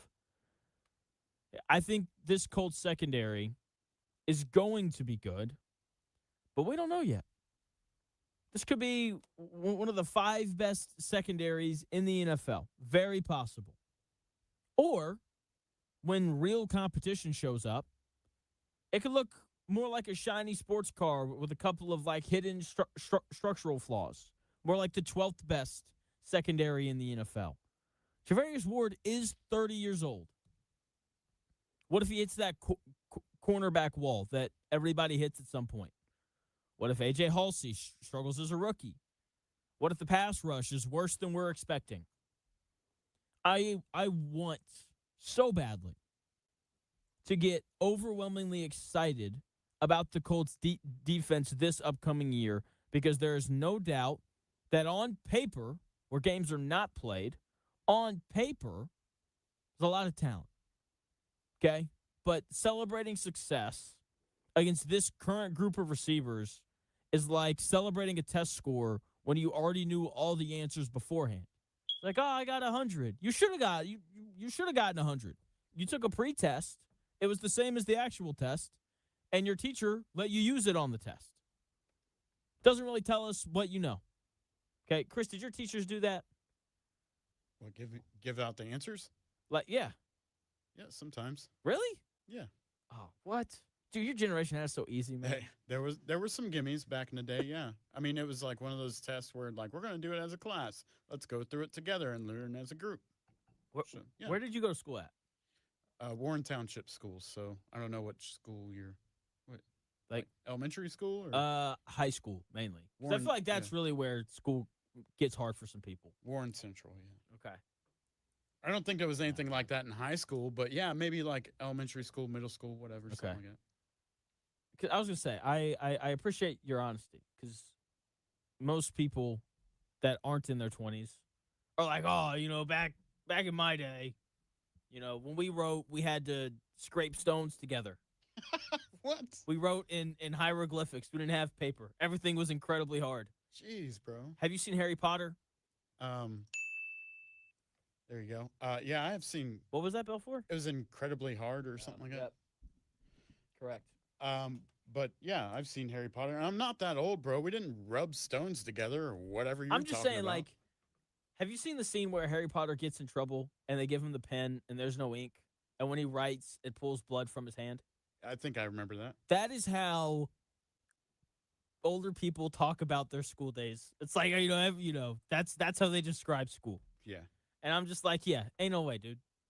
Because people are people. And Yeah. people change. Generations are obviously different. But for the most part, people are people. I don't think that they change that much, I would agree with that. That might be unfair, but yeah. Cool. So I'm glad that you had some teachers who made life easy on you. I think they were also making it easy for themselves. They're like, I don't want to grade all these individual tests. Everybody gets the same grade. That's right. Because I don't feel like working today. Stand at the top of the stairs, throw them down the stairs. The ones that go further, just theoretically, they're heavier. Those get an A. Right. You want to know the best school hack ever? What's that? For writing papers? So, you know how teachers will have like a word count? Yeah. So it's like your paper needs to be 1,000 words long. What do you do if you're like 988? If you're a teacher or a student? If you're a student, you're at 988 words. You need 12 more. What do you do? Go back and insert a bunch of thes and ands. Good call. Not what I would do. Okay. Scroll to the bottom, and in white font that matches the color of the paper, type out one more 12-word sentence. Why that though? Why white font? Because the teacher can't see it, but when they look at the word count, Oh, I see. it'll say over 1,000. I get it. That's how you do it, man. I guess, yeah. That's how you do it. I'm just saying, it's a little hack, Kids are back in school. There you go. Pass that one along. That's a good one. It's a good one. Yeah. The kids are like, I'll just use Chat GPT or whatever, which is insane. Anyway, yeah, I was about to chase the rabbit. I'm not gonna chase the rabbit. I was about to start complaining. Oh man! All right, so Colts camp going on again. Jake Arthur, Locked On Colts. He'll join us coming up at 2:00 to talk about everything that he saw today. Let's get to something positive here. I've been passing out all this settle down juice. Let's get to something positive here. The Colts have gotten through camp so far without any new injuries. That's awesome. The Colts are pretty lacking in the depth department in a lot of places. They're walking a tightrope without a safety net. Okay, they have to stay healthy this year if they're going to make the playoffs, and they've done that so far. Your season can be over before it starts in NFL training camp. It's like stepping on a landmine before a battle even begins. It's like, there goes Jim. Okay, and that hasn't happened to the Colts yet. Hopefully it doesn't happen at all, while it is happening around the league. Like the Panthers have already lost, second-round pick Chris Brazzell to a season-ending knee injury. The Saints lost one of their better defensive players, defensive tackle Brian Brees. He tore his ACL. C.J. Gardner-Johnson has a calf strain with the Bills, so he may never play football ever again, so he doesn't tear his Achilles. Shamar Stewart with the Bengals is going to miss a lot of time because he hyperextended his knee. I can't believe he didn't tear something. Chris, I don't know if you remember showing me that video, but his knee looked done. The dude from The Bengals. Yeah, it looked like he was done for the year for sure. But these dudes, they're Not so supposed athletic. to been that way. You're not. But these guys are so athletic. It's amazing. Like, you have to be an incredible athlete to not get hurt in the NFL. It's insane. Ricky Pearsall with the 49ers, he's having season-ending knee surgery. The rest of the league is dropping like flies in this late in early August, and the Colts are sitting pretty. Alec Pierce is on the pup from an off-season ankle surgery. Hopefully, he's able to come back here in the coming weeks. So they've done a really good job of avoiding injuries in this padless period. That's where the worst injuries happen because most of them are non-contact. You're laughing. What'd I say? I don't know if that qualified, but padless period. Think that's just a bad plan. Sorry. Oh no, all good. So yeah, and those are where your worst injuries come because a lot of them are non-contact. They're like hitting potholes on the highway. It's like, I blew out my tire. didn't even hit anybody. Torn Achilles, ACLs, and all the other bad season-ending stuff happens usually in a non-contact setting. So the Colts have avoided those injuries so far. Hopefully they can continue to stay healthy throughout the rest of training camp. And hopefully they can find someone to give us a little more support on the edge because they desperately need it so badly. Jadeveon Clowney was so obviously the answer. He signed with the Houston Texans. This is a big miss from the Colts. I'll tell you why in 3 minutes.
If it's in today's sports world, it's here. It's here.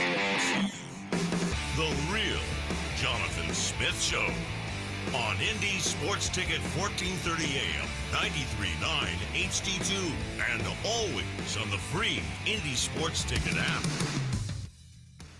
Jake Arthur of Locked On Colts will join the show coming up here in about 20 minutes. He'll tell us everything he saw at Colts camp today.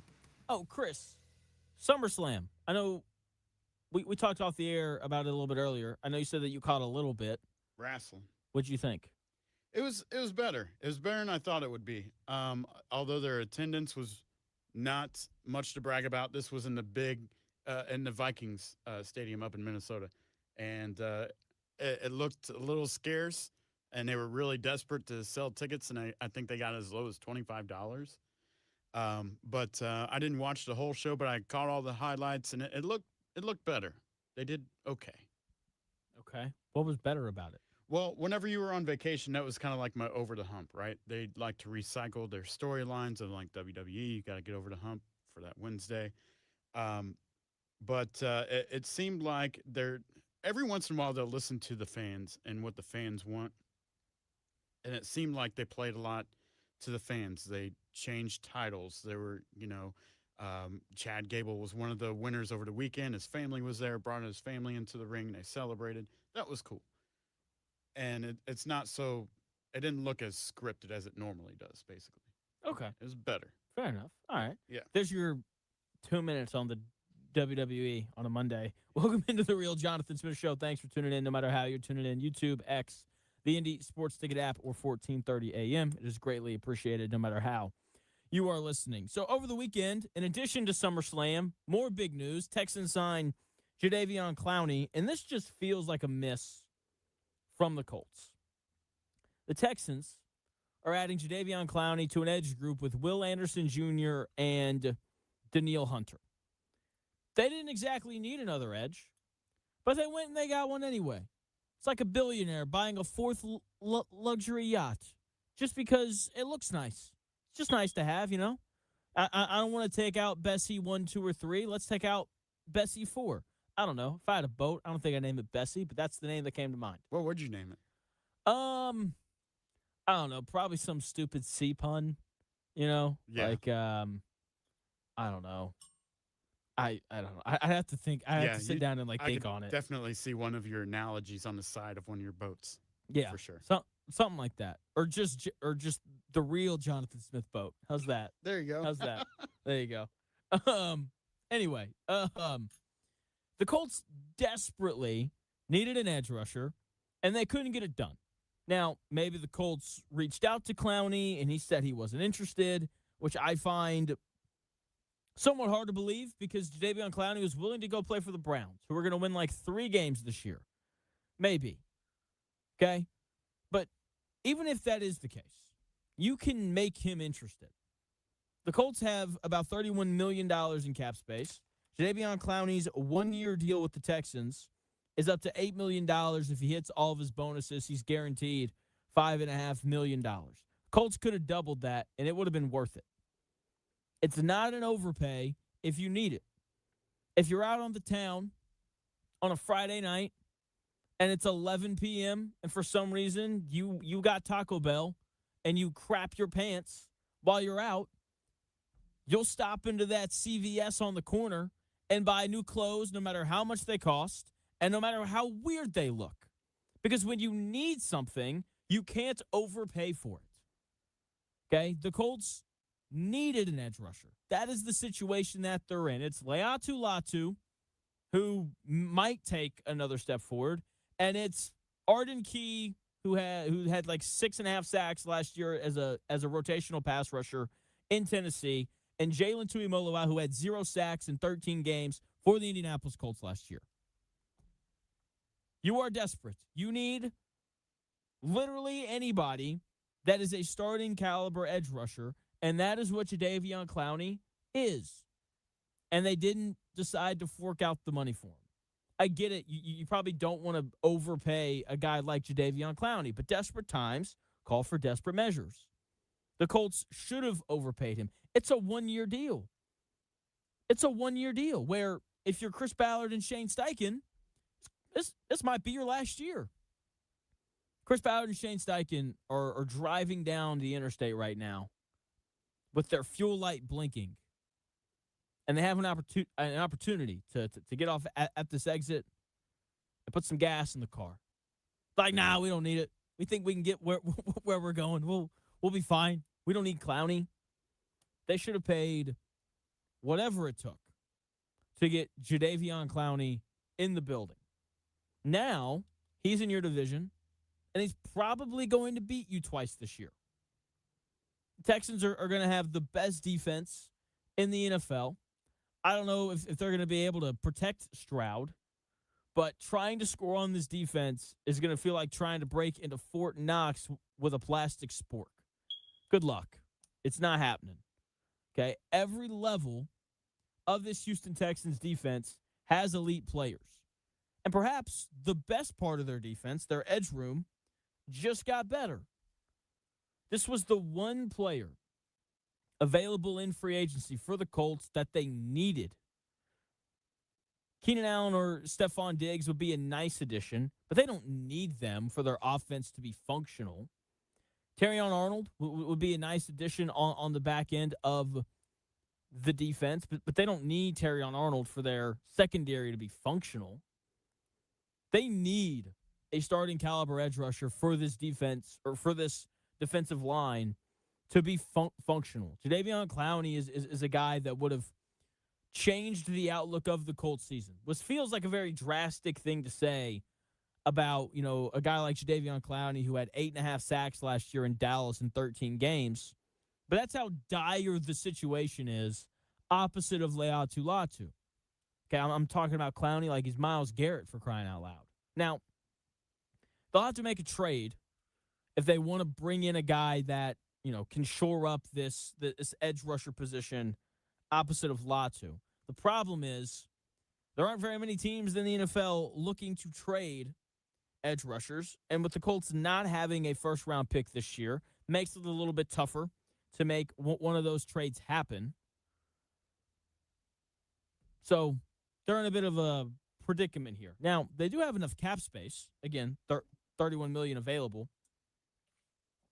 If they want to bring in a guy that has a big contract right now, okay? But it would have been nice if the Colts could have done this without having to commit to like a huge multi-year contract. That's going to impact some of these guys that are extension eligible, guys like Jonathan Taylor and DeForest Buckner and Quentin Nelson. Okay? Instead of taking the low-risk short-term rental that would have been Jadeveon Clowney, he comes in, shores up that spot opposite of Latu. Instead of that, they're now potentially either going to have to take out a second mortgage to bring in somebody else, or we're going to get to watch Leatu Latu and Jalen Tuimoloau and Arden Key try to figure it out 17 times this year. That doesn't sound great. Either way, the Colts still need an edge rusher opposite of Latu, and they missed out on their easiest solution to that problem. They will now have to get creative if they want to shore up that position. Just more great general managing from Chris Ballard. So we'll see, man. I shouldn't be surprised, but I really kind of figured that the Colts would push a little bit harder to bring in a guy like Jadeveon Clowney. But hey, Chris Ballard, he likes his guys. I don't, though. That's the real problem. So we'll see how the Colts go about shoring up that edge rusher position. We'll talk to Jake Arthur about it here in like 10 minutes or so. Chris, were you surprised when the Clowney news came down? I honestly didn't know about it until I got in today. I didn't hear anything about it from the weekend or anything until I talked to you whenever you got in. So yeah, I'm a little surprised, I guess, whatever, but also not surprised. Why are you kind of surprised, but also not surprised? Because of the fact that it's something that the Colts needed, like you stated. But I'm not surprised because he has a history in Houston, and they, obviously have the rapport there. Makes sense for him to go back to where he started. But, yeah, I feel like the Colts should have tried a little harder there, too. Yeah. Okay. You're a conspiracy theory guy. I am. Have you seen the 49ers practice facility? Have you seen the conspiracy theory with that? No. Oh, they practice underneath something. And it's like been alleged that, what's it called? Oh, they practice by an electrical substation. And it's been rumored that electrical substations, if you're by them for too long or whatever, it can result in guys getting hurt. And if you go through the 49ers injuries through 5 practices, slowly making a believer out of me. Yeah, Have you seen all this? That would explain a lot. I just saw that Mike Evans is kind of hurt right now, too. He's out with a quad. Yeah. Their second or third round pick, Jason Stribling, hurt his hamstring. Ricky Pearsall's out for the year with a knee injury. Christian Kirk didn't practice with a calf. Jordan James has a rib injury. Kalen Black has an abductor injury. Mikhail Kamara has a knee injury. Keon White has an abductor injury. And Malik Mustafa has a hamstring. Is this where they practice during the season, too? Because they have a lot of – okay, so this explains a lot. It's incredible. Like, do I think that the electrical substation is leading to guys getting hurt? No, like, look, Mike Evans is they're old. That's why they're all getting hurt. Like, Mike Evans is 33. He had a big injury last season that resulted in him missing a lot of time. Like, Christian McCaffrey's probably going to get hurt at some point this year. It's because he's in his 30s. Yeah. Same thing with George Kittle. Like, at some point, your body just doesn't hold up. There could be something in the water next to that electric substation, whatever it is. I don't know, man. It's incredible. They seem to get bit by the injury bug every single year, and maybe it is because of the substation. I don't know. It's an interesting thing, but Colts not practicing by one. By the way, I got something a little wrong earlier. There are a couple of guys who didn't practice today for the Colts. Alec Pierce is on PUP. Hunter Wohler tweaked his hamstring, so we'll see how long he's out for. And then defensive tackle Derek Nottie, I believe that's how you say that, hurt his toe. Yeah, as long as my guy Cam Ball's not popping up on that report, we're going to be all right. I want him to make the roster so bad, man. Like, for those who don't know, Cam Ball is an undrafted free agent. He's a large human being, over 300 pounds, plays defensive tackle / nose guard. Had a nice career at Arkansas when he wasn't hurt. That's his problem. Couldn't stay healthy. Whenever he was healthy, though, you could immediately tell. Dude's a stud. And I hope he makes the roster. We'll see if he does or not, though. There's only one word to describe those injuries. I'm going to spell it out for you. Oh.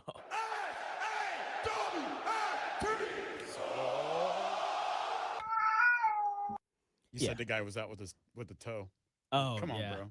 Come on. Dude, have you ever broken your toe? No. I broke my toe before. It sucks. Oh, yeah? Yeah, it's terrible. Did you do that jumping off the top of a fridge? I broke my big toe. The truth is, I fell off a pull-up bar. And it wasn't like one of the like high-hanging ones where I could like fully straighten my legs. Like my feet were back behind me, crossed. And yeah, it was like one of those that you like hook onto a door frame. Oh, yeah. And it came off the door frame, and I broke it. It sucked. It's almost to a point where they almost had to put like a pin through it to hold it together. Because I like cracked it right down the middle. That's terrible. And yeah, it was terrible, dude. And so yeah, it took several weeks for it to heal. You can't really walk. And yeah, it sucked. It was terrible. Maybe it's not a soft injury. I mean, I've never broken my toe. I've stubbed my toe, and that was that hurts. Not comfortable at all. It sucks. Would not recommend. So yeah, okay.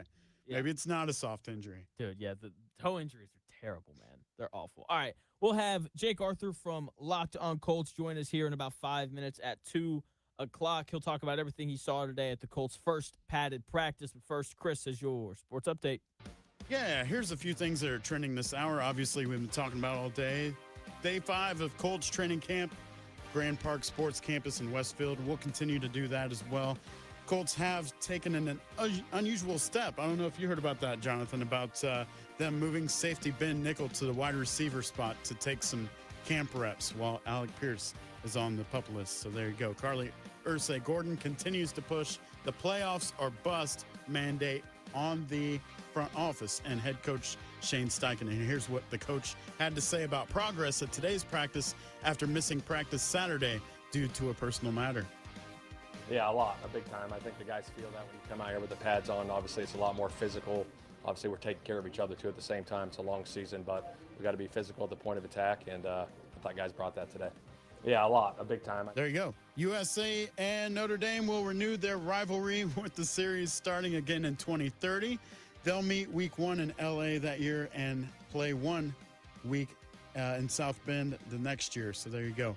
Roman Reigns, CM Punk, Obafemi, Chad Gable, Chelsea Green, all big winners from WWE SummerSlam over the weekend. The show also made headlines with the return of Kevin Owens, who wrestled his first match in 18 months following neck surgery. And that's what's trending this hour. More of the Real Jonathan Smith Show after the break on Indie Sports Ticket 1430.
Smith Show on Indy Sports Ticket, 1430 AM, 93.9 HD2, and always on the free Indy Sports Ticket app.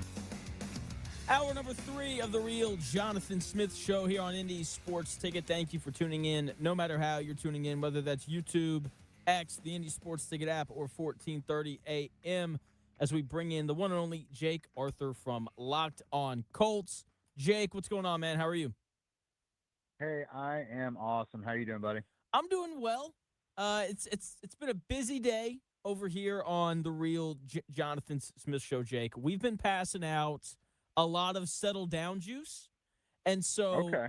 because like I keep reading and hearing all these things coming out of Colts camp.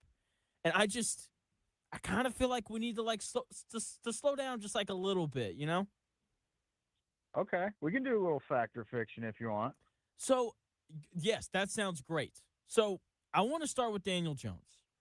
Mhm. I have a hard time believing that he looks like he never got hurt when he tore his Achilles 8 months ago.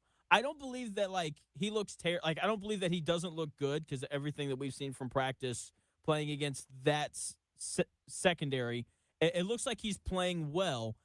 I just find it hard to believe that he's moving the same pre and post Achilles tear, only 8 months removed from it. What have you seen from him in camp? I mean, believe it or not, yeah, he does look perfectly fine. I mean, I think it's gonna maybe look a little different when you get him out on a football field and he's taking hits and his body doesn't feel as good, obviously. But for what he's being asked to do out here right now, just be a quarterback without the stress of getting hit, and which allows you to kind of stick in the pocket for longer, so you're not being quite as mobile. He really does look perfectly fine. Now he's taken off and run and kind of try to do the thing where you sprint and beat the defender to the sideline probably like 4 or 5 times now to this point, and it always looks fine. I can't really put it any other way. Now when we put it in the context of like seeing it on TV or seeing it on against an opposing defense that can hit him, we may think it looks a little different. But right now, I think it's very, very encouraging. That's good. And, like, I am glad to hear that. And, look, we're going to find out pretty quickly. Week 1 against the Ravens, Jesse Minter, that defense that just, obviously signed Trey Hendrickson in the offseason. Like, we're going to find out really quickly just how okay he is. Speaking of that, how has – look, today was the first day in pads.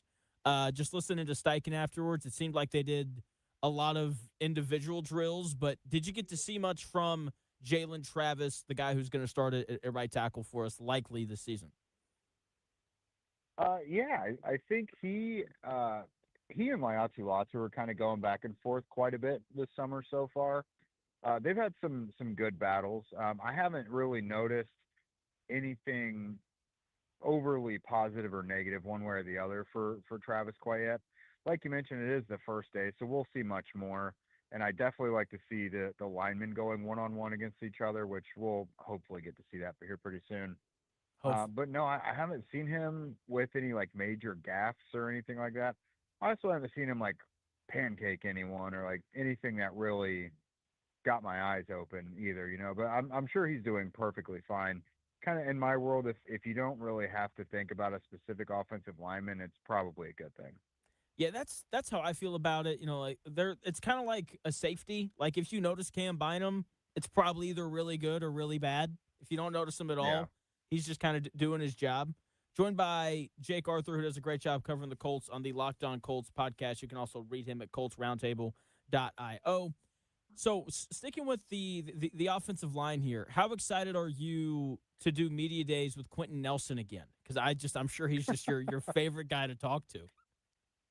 Oh, he's great. Yeah, no, in a group setting, he is just a complete open book and a bundle of sunshine.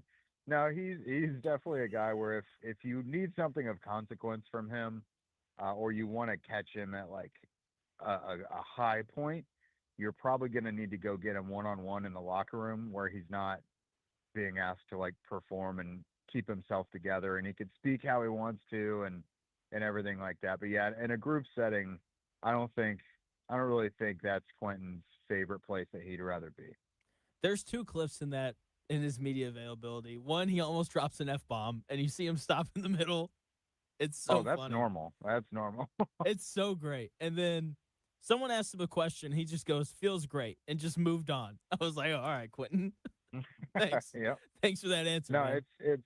it's why you do not ever know what he is going to answer just so flatly like that, or what he's going to talk about for 40 straight seconds. You just really never know. You don't, man. But I mean, like, I kind of want my offensive lineman to be that way. I want him to have some sort of like a mean streak in him. So I don't think that's all bad. Oh, sure. You feel much better about an offensive lineman who's bristly versus one that you would say like, man, it's a really nice guy. Like I want to go hang out with him. I would much rather despise an offensive lineman than want to go grab a beer with him. Dude, absolutely. I completely agree. So my other thing, and like, let me say this up front. I think that the Colts secondary this year is going to be awesome. Like, I think it has potential to be one of the 5 best in the NFL. With that being said, in training camp, Alec Pierce isn't on the field. From my understanding, it's a lot of Westbrook-Akina and Ashton Doolin, who were good players, but probably not as good as some of the receivers that they're going to be seeing this year. With that in mind, like, how do you kind of perceive the secondary, given that they're not playing necessarily the same level of talent that they're going to see, for example, when we have the joint practice with the Patriots and they're dealing with A.J. Brown and Romeo Doubs and the rest of those guys? Yeah, I do still think they look good because they're performing well against their offensive counterparts who actually are decent players. Like Justin Wally is really getting after it with Josh Downs. Like those guys have kind of traded some really good battles back and forth. Sauce Gardner has done well against like Josh Downs as well, but Sauce is kind of hard to judge because there's no one there right now that should really be able to compete with him. Pierce should be able to do it, but I mean Downs is dwarfed by Gardner. I am definitely of the thinking that it would be beneficial for them to at least get one more capable receiver in here, because you just see what you have without Alec Pierce. And like you got Alec Pierce coming back, but what's to say nothing happens to him during the season? Yeah.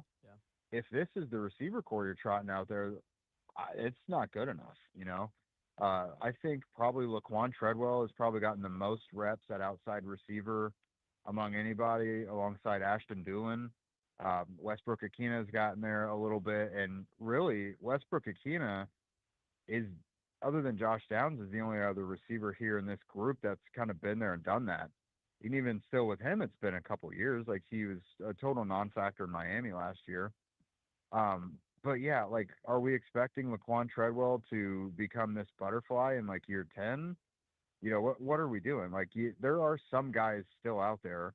There aren't any like big time playmakers, but when you look at guys like Keenan Allen, DeAndre Hopkins, Brandon Cooks, like there are some veterans out there that can win one-on-one reps still, and that have played football, played good football. And like, I don't know, just, I really don't think this receiver core is at minimum as deep as it ought to be, even when Pierce gets back. Yeah, the depth is clearly the problem there. I was going through it last week, just kind of looking at what the Colts receiving attack has looked like since 2023. And I just feel like it's always revolved around 3 guys. And I feel like the goal this year is just going to be to swap out a lot of the Pittman stuff with the Tyler Warren stuff. But with that being said, your point of depth is certainly a problem. Have they moved Tyler Warren around much? Like, is he lined up in the slot at all, or is he mainly on the end with his hand in the dirt? No, he's doing a lot of what we saw last year. He's kind of being moved around quite a bit. You see him in the slot. You see him out wide occasionally. He lines up on the line at S as well. So he's being used everywhere you would imagine. I think what is going to be different from him is just an increase in targets, really, because he was already the top tight end. Like, there wasn't really an issue with playing time. It's just I think he's going to get even more attention when it comes to targets. And when it comes to this whole, third receiver thing, that we've kind of stressed about a little bit.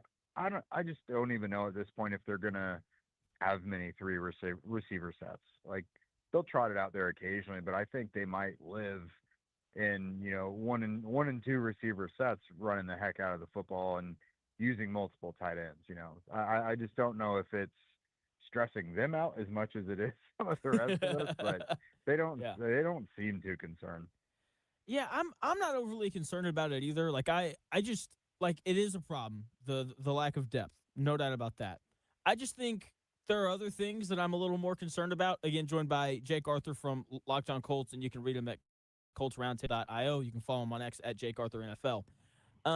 Like for example, edge. Like that to me is the most concerning thing about this Colts roster.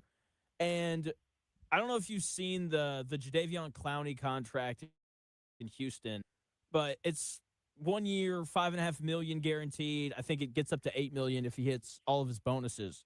And I saw that, and I was just kind of like, Colts could have offered him a little bit more and brought him here. What did you make of Clowney going to Houston? I didn't like it. I'll tell you that much. Among the free agents I've talked about, the Colts probably needing to go get, Clowney's been right up there at the top. I've said it would probably be a good idea to go get someone like Keenan Allen. You definitely probably want to go get someone like Jadeveon Clowney. But at the same time now, they've kind of put themselves in a position where they have they have a lot of edge guys in the room that they want to divvy up snaps to in some way, right? Like you're going to have Jalen Tuimoloau and Arden Key, I guess, battle for the other starting edge spot opposite of Latu. But they gave Michael Clemens a decent amount of money. They drafted Caden Curry and George Gums. Now I'm kind of under the assumption that if Curry and Gums contribute at all this year, it's almost exclusively on special teams unless someone ahead of them gets hurt. But like, there's still not a ton of reps to go around in the edge room. I mean, if you think about it, with Latu and Key and Tuimoloau and Clemens, that's four guys. Like your edge rotation is not much more than that already. And so if you bring another edge guy in here, he better be a starter or at least like a designated pass rusher you're going to use on third downs, or you got to go trade for someone so that you can send one of the guys you already have out of this kind of clogged room. So they're in a very precarious situation when it comes to the edge room, and I just don't know if it's built the way it ought to be. Yeah, how concerned should Colts fans be that Michael Clemens has 8.5 sacks over 4 years in the NFL? Well, like ideally, he's not going to play much more than Tyquan Lewis. Yeah, That's kind of who he replaced. It was Tyquan Lewis, and he'll get some reps inside at like 3 tech. He'll get some of the base end reps as well. But yeah, if you're expecting Clemens to come out and be like a really good pass rusher, I don't even know that he's going to give you what Lewis was. So yeah, I mean, they really, really need to bank on Latu having this big jump, Tuimoloau having any sort of jump whatsoever, and the corners being so good that it buys anybody on the defensive line time to get to the quarterback. They're really banking on a lot of like good luck going their way this year, and it's historically a team that doesn't experience good luck. So it's not a great way to look at it. it's not, and look, we'll see how it goes. That edge room is it's the biggest concern, and like I don't know, you would think like Chris Ballard seems to draft an edge rusher every year, and it just never seems to pan out. So hopefully hopefully this changes. Like hopefully Latu's like a 14 sack guy this year. That would be great. I will say they've got, I think it's like $30-ish million in cap space. I think that's correct. Yep. Any chance that they just like look out on the trade market and try to bring somebody in at that edge spot? Because that kind of feels like the only solution now for what I would assume they know is a problem. Yeah, absolutely. I mean, there's a couple guys that make sense. Josh Sweat in Arizona is the one that probably sticks out the most because he's been outspoken. I don't think he's been practicing, but he wants out. He's on the trade block. Alex Highsmith out in Pittsburgh, I think, is the best option at this point.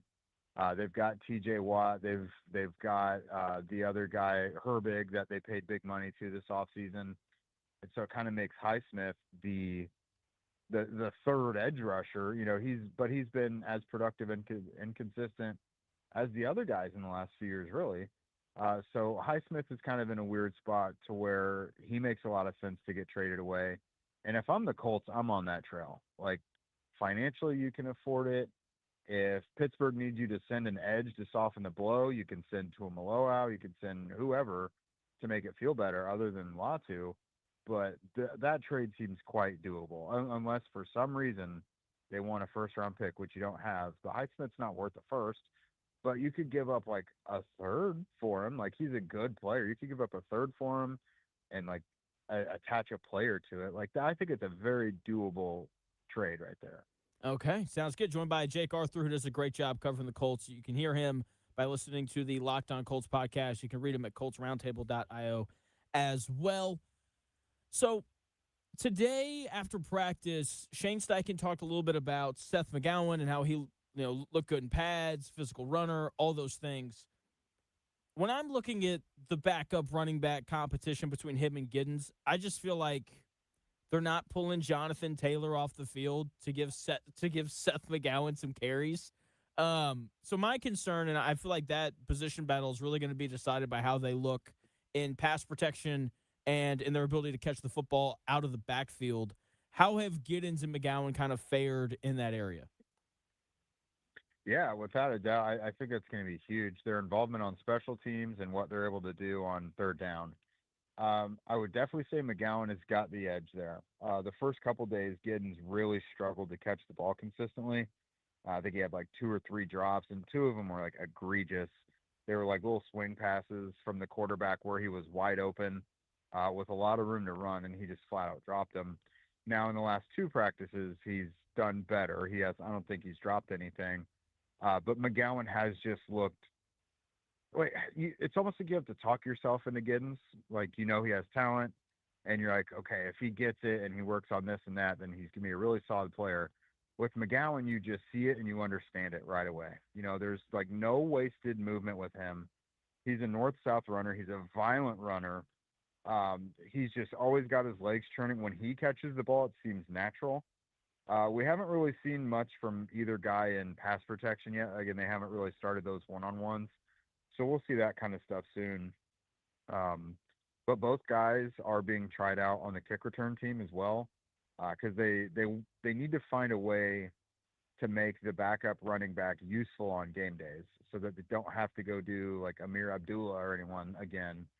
Because Giddens was only able to be active 9 times last year because he didn't play special teams and he wasn't useful to them on third downs. So that's kind of what they're trying to hammer home with both of these guys, is make them useful on third down and give them some sort of utility on special teams so that they can actually be active weekly and provide some true insurance to Taylor. But like you said, Taylor's still going to dominate the backfield. Like, I have no question about that. No one touches his abilities as a runner, even as a pass catcher, really.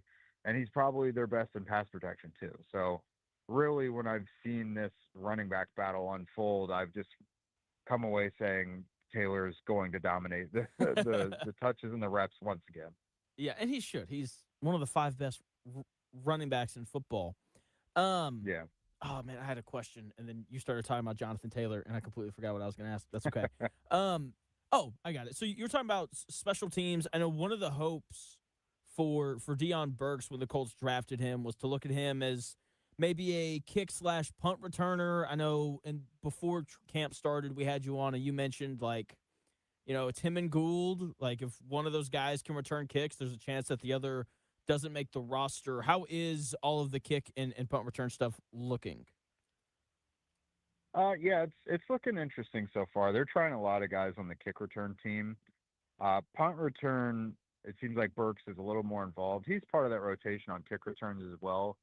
But there's just more guys involved on kick return. It's like Gould, Giddens, McGowan, Doolin will factor in there a little bit as well. Like, they've got Mekhi Blackman. Like, there's a lot of cooks in the kitchen there. Yeah. Punt return has been Gould, Burks, and Josh Downs. So I think Downs is only there for like when it's a late game situation and you need someone to responsibly return a punt. You just, we see teams do that sometimes. So Downs is probably like the safety punt returner, so to speak. But my gauge on it has been Gould probably has the leg up at kick return, and perhaps it's Burks as punt returner. I don't know that they'll have Gould do both again. Burks just seems to be a little more involved and get, he's higher in the rotation on punt return. So that's kind of where I think it might be right now. A lot can change, but they're optimistic about what he can do as a returner. What about the battle at kicker? Groupie is running away with it so far. Now, Brian Mason hasn't said that, but just looking at, the pure math of it all, we've seen kickers kick 3 times since the spring in OTA's minicamp and now training camp, and Groupie is 17 of 17, has hit plenty of them beyond 50 yards, and Schrader has a few misses. He's like 8 of 11. Now, today it was just Groupie kicking. They wanted to give like each guy an entire day to kick and not have to be pulled in and out of the lineup. So I'm assuming the next time they kick, it's going to be Schrader all day. But Groupie just without question looks better. Now Schrader's coming back from a serious knee injury, so like that's a big caveat. But Groupie's got a ton of leg strength. He's hitting stuff dead down the middle. He's got clear leg talent. Like it just seems obvious at this point. Now things could always turn. Kickers are very volatile and they could be awesome for 10 years and then just fall off a cliff kind of. But so far, I definitely think Groupie's got the momentum. Okay, joined by Jake Arthur from Locked On Colts. You can read him at coltsroundtable.io as well. Two more questions for you, Jake, and I will let you go. Today It looked like Riley Leonard took the majority of the snaps with the 2s and the 3s. How true is that, and how is kind of that backup quarterback competition going? Well, it was a little more even today, but on Saturday, Leonard got like 15 more reps than Anthony did, and he threw like 10 more balls than Anthony did, which was noticeable because we've been told up to then that everything is even and they rotate and everything they do, they're both supposed to get equal reps and this and that, so on. But like Riley easily got more work on Saturday. And then so we kind of had an eye on today to see if that was going to even out a bit, and it really didn't. I wouldn't say that Riley got like a ton more work, but I would think they both got kind of an even amount. Okay. And so there's still that, overhang from Saturday. And I actually asked Shane about it after practice, and his reasoning was just that Riley had a session of 11 on 11s on Saturday that just ran longer, which I don't know. It seemed to me like he got like 2 full extra sessions that Anthony didn't get on Saturday. But this might be according to their plan or whatever, but it's from what we've seen, Riley has gotten more work, which, that's probably a good indicator of where they stand on things. And again, we've talked about it. I mean, if you got one guy on the trade block, then you probably want to invest more time in the guy who you're confident will be there. Yeah, totally agree on that. Last thing for you here, Jake. How much of Panthers and Cardinals are you going to watch on Thursday? We'll try. Actually, you know what? Thursday is that this week? Yeah, Thursday night, 8 o'clock. The Colts have a night practice Thursday, so I will see none of it. What are they doing? They don't want us to enjoy football. Yeah. What is happening here? You guys can. Maybe I'll catch the replay or something. But no, I'll be out here for the night practice this Thursday. Nah, I think I'm gonna watch Kenny Pickett throw 1 duck for the Panthers. Be like, all right, I'm good. Probably. I can't watch Kenny Pickett. That's tough. Yeah, I mean him and I would assume Carson Beck for the Cardinals going at it.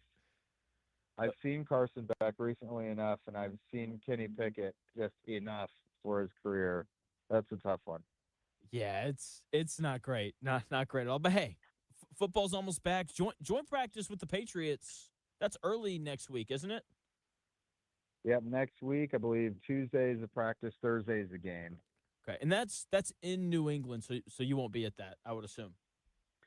Yes. No, I'm not making the trip this time. It just didn't make enough sense for me to go. But yeah, I'll still cover it and I'll be following what everyone else is writing up there. Okay, sounds good. Jake, thank you so much for your time, man. I appreciate it as always.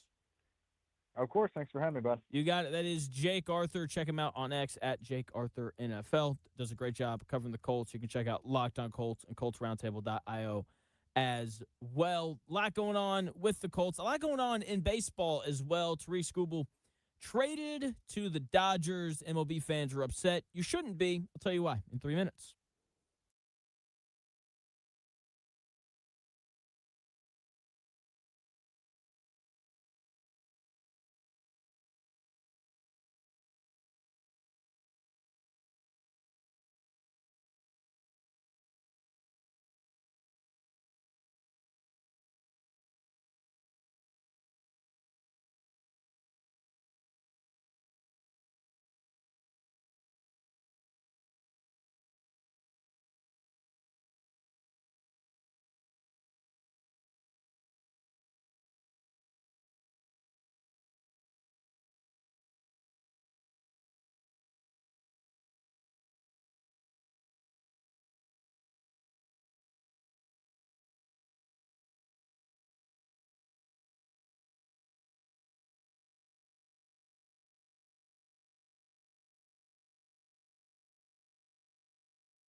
It may, one day, be a must-listen for sports enthusiasts.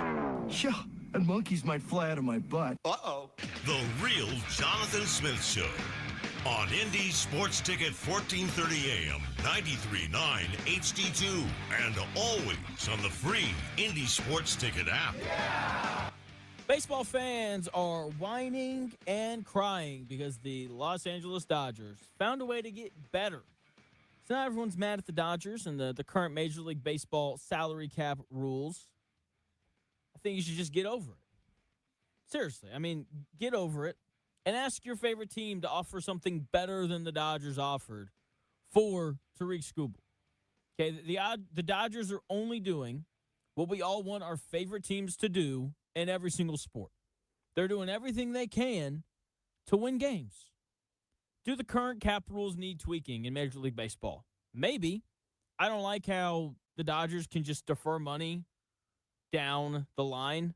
It's like taking out a no-interest credit card where your grandkids have to pay the bill. Okay, but look, it's not the Dodgers' fault. That's the rule. And they did what good organizations do. They found a way to exploit the problem with the rule. Welcome into the real Jonathan Smith Show here on Indy Sports Ticket. Thanks for tuning in, no matter how you're tuning in, whether that's YouTube, Indy Sports Ticket. If you want to head over there and subscribe, that would, it'd be really nice if you did that.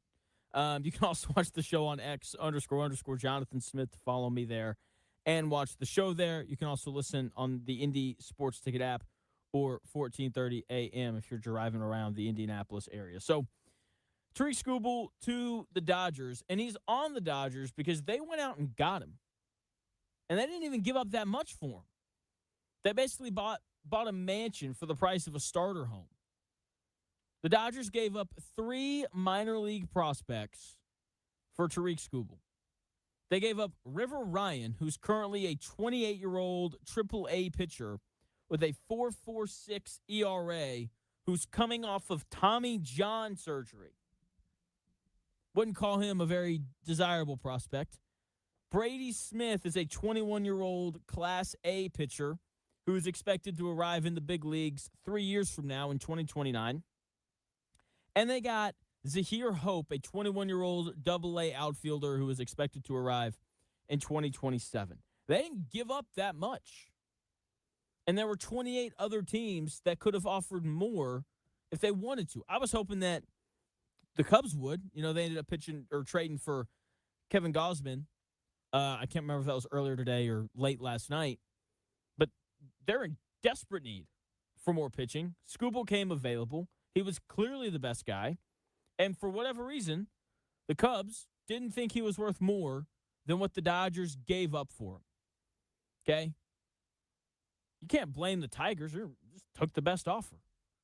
Okay? And now, because the Dodgers, coughed up the most for Skubal, we're going to get all these teams complaining about the Dodgers and how the Major League Baseball needs a salary cap. First, they're not going to be able to institute a salary cap. The Major League Baseball Players Association will just hold out.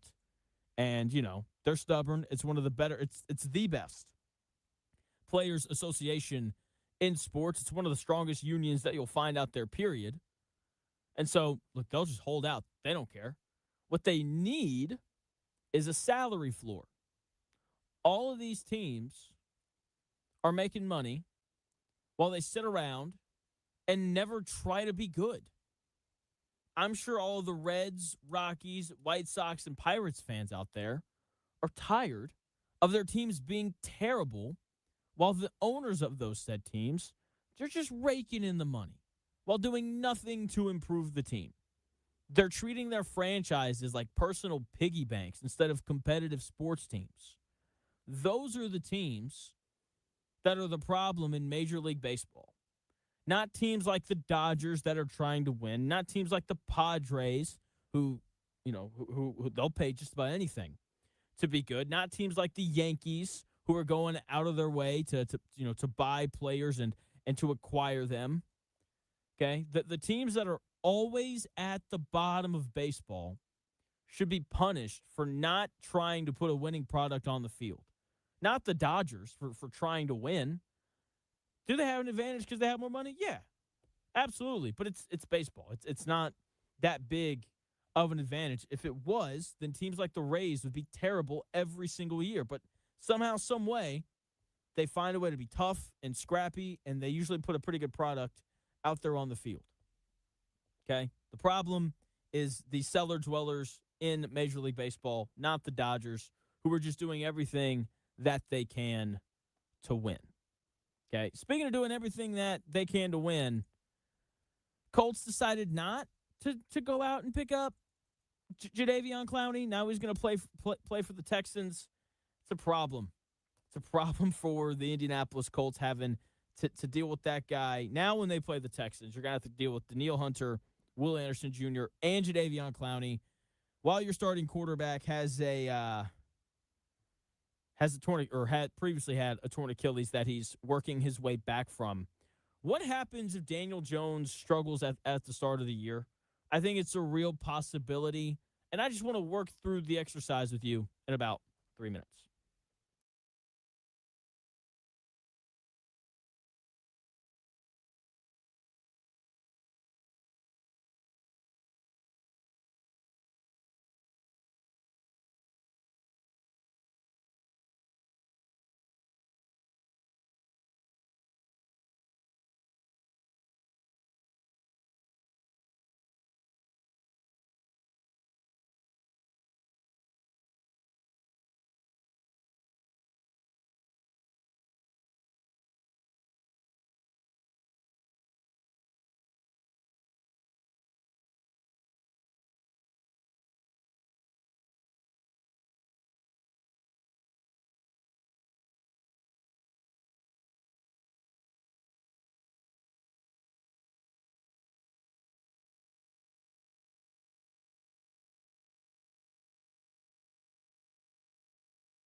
The best takes.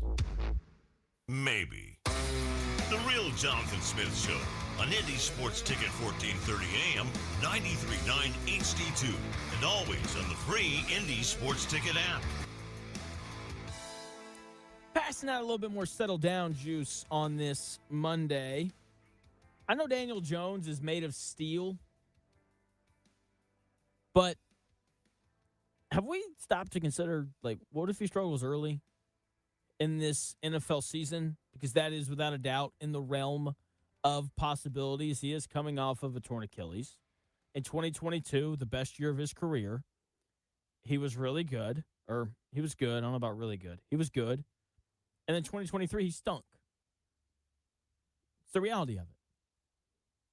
What if that happens here? I don't think it's going to, because I think that the Colts are a much better situation than what the Giants were in 2023. But those first three games that the Colts have this year are coming against what should, at a minimum, be good defenses. if those defenses reach their full heights, then like he may see two of the three best defenses in the NFL the first 3 weeks. They have to play the Ravens, Chiefs, and Texans. And all three of those teams are going to give the Colts offense fits throughout different points of that game. When you look at the Ravens, they hired Jesse Minter in the offseason to be their new head coach. He was one of the better defensive coordinators in football last year with the Chargers. They signed Trey Hendrickson to add to what is an already very talented team. Justin Matabuke, one of the best pass rushing defensive tackles in football, is going to be back this year. So Daniel Jones is going to be dealing with pressure for the majority of that game. Also, you got Kyle Hamilton lurking on the back end of that defense. Nate Wiggins is going to be back, should be back playing corner. Like, that's a really good defense he's going to have to deal with in week one. The Chiefs have they have Spags, one of the best defensive coordinators in football. I know that the Chiefs struggled last year, but they beat the Colts. Spags and that Chiefs defense held Daniel Jones and the Colts offense to 6 points in the second half of that game. Daniel Jones failed to throw for 200 yards in that game. The Texans might have the best defense in football this year. It's going to be tough every time the Colts play them because they can rush the passer. They've got, elite linebackers. They have one of the best secondaries in football as well. Colts might start 0-3. I think everyone understands that that's a real possibility for them. Starting 0-3 against that gauntlet, it's like stepping out onto a high wire without a safety net. Fall looks terrifying. Decent chance that the Colts fall in that stretch, but that doesn't necessarily mean that you can't still reach the other side, right? I don't think that that's the most important thing for the Colts in those 3 weeks, winning those games. Because, look, they're probably not going to. Okay, obviously they need to win, but those are three teams that might win the AFC. Like, if the Ravens won the AFC this year, I don't think anyone would be surprised by that. If Patrick Mahomes and the Chiefs won the AFC this year, I don't think anyone would be surprised by that, even though we saw Patrick Mahomes throw an incompletion off the back of his center's helmet yesterday at practice. Chris, I don't know if you saw that video, but I did. Pretty embarrassing. Pretty funny. And, the Texans, I think, are a dark horse to win the Super Bowl. I think that their defense is that good. The question is obviously going to be the offensive line. Okay? So I don't think anyone with a reasonable mind that thinks that the Colts can go win the Super Bowl this year with this roster. During those 3 games, though, everything is going to be thrown at Daniel Jones. He's going to get pressured. Those teams are going to blitz him. He's going to have to extend plays with his legs. We're going to get a really good idea of how that Achilles looks early on. The Colts are going to find themselves in multiple 3rd and longs, where it's 3rd and 8. The Colts are down by 3. There's 4 minutes left. A first down will go a long way towards giving your team a chance to win. He's going to find himself in those situations throughout those first 3 weeks. Okay? Those first 3 weeks are the toughest stretch of defenses Daniel Jones is going to see all year. If he can play well against them, then the Colts should be able to make up the potential 0-3 start. That's what I'm looking for those first 3 weeks. How does Daniel Jones look? He can look great in shorts in July. He can have a nice first padded practice, but he's still in the red don't touch me jersey. So we don't know. My biggest thing those first 3 weeks of the season is how does Daniel Jones and this offense look against those 3 defenses? That is when we are going to find out how ready Daniel Jones is for the season. Everyone looks good in shorts. Everyone looks good when they're not allowed to be touched.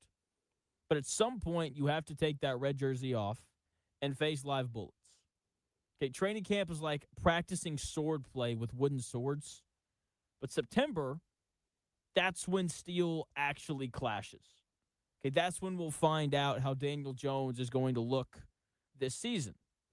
Okay, if it's bad, then he doesn't really have anything to worry about. Like he could be terrible those first 3 weeks. It's not going to matter because the Colts aren't going to turn to Riley Leonard or Anthony Richardson. He has an impeccably long leash. So if he stinks it up the first 3 weeks, he's not going to be giving up his job, okay? He is the Colts guy the whole way this year. He's just more important because I don't think that the Colts are going to be able to run the football the way that they did last year. Look, they're still going to run it well because it's Jonathan Taylor. It's this offensive line. Talking to Jake Arthur in that last segment, seems like we're going to see less 3 wide receiver looks, which means more tight ends on the field, which means you should be able to run the football. Okay? So that is the thing that defined their offense last year when they were winning. They ran the football. But relying on that historical ground game last season that was, driving that looked like they were driving a tank through paper walls, like that's probably not going to happen again. They're probably not going to run the football that well. Okay, again, they ran it at a historic rate last year when they were sitting at 8-2. Okay, when they started playing better, when they started playing better teams, that changed. I don't think that they're going to be able to line it up and run over the Ravens, Chiefs, and Texans. Okay, Daniel Jones is going to have to deliver on more 3rd and longs this year, on more 3rd and got to throw it, especially in those early weeks. And that is what this Colts season is going to come down to. If Daniel Jones is good on 3rd and 7 or more, Colts are probably a playoff team. But if he's not, they're going 7-10, 8-9, 9-8, same old. And then we'll see what Carly Ursay does when it comes to bringing Chris Ballard and Shane Steichen back. But they're going to have to ask Daniel Jones to do a little bit more this year. And we'll see if he can do it or not. I hope he can, coming off of this torn Achilles. So we'll see how it goes. The other big news going on today, the Notre Dame Fighting Irish canceled their home-and-home series in 2030 and 2031 with the Indiana Hoosiers. And I don't blame them for doing it at all because they're not canceling that series to play, the School of the Blind. They're doing it so that they can play USC, so they can reestablish what is a historical rivalry between the Trojans and the Fighting Irish. Now, Indiana fans do the whole, they're just scared to play us thing. That's not true. That's not true at all. It's freaking Notre Dame. They're not afraid to play anybody, especially with Marcus Freeman as their head coach. I do really like Marcus Freeman. He's one of the better coaches in the sport. But yeah, I'm telling you, Indiana, as great as you guys are, won a national title, gonna have a chance to repeat this year, gonna have a chance to win the Big Ten again. Notre Dame's not scared. Come on, man. It's Notre Dame. They got touchdown Jesus. They're not afraid of anybody. All right, so that's big news as well. But seriously, I think this is a good thing for college football because rivalries are at the core of the sport. It just is. Like some of my favorite memories growing up as an Arkansas fan was the day after Thanksgiving, so Black Friday, watching Arkansas play LSU. Arkansas, it felt like they lost every year except the years that Darren McFadden was there. But it didn't matter, right? Those are core memories for me. I'm sure that Indiana and Purdue fans, I'm sure that you have certain memories of times where you beat, the opposition or lost to them, right? Whatever it was. And so I'm glad that this is a thing because rivalry games are something that I wouldn't say that we lost or we're on the verge of losing, but with conference expansion and the way that all of that changed, you just don't get it as much. Like we don't get Oregon State and Oregon. We get Texas A&M and Texas now. We get Texas and Oklahoma because they moved in together into the SEC. But with you don't get Cal and USC, you don't get Cal and UCLA anymore. There's just certain rivalries that we don't get anymore because of the way that everything expanded. Heath Har on X says Notre Dame cancels IU game to make it easier to stay in top 12 and guarantee a college football playoff spot.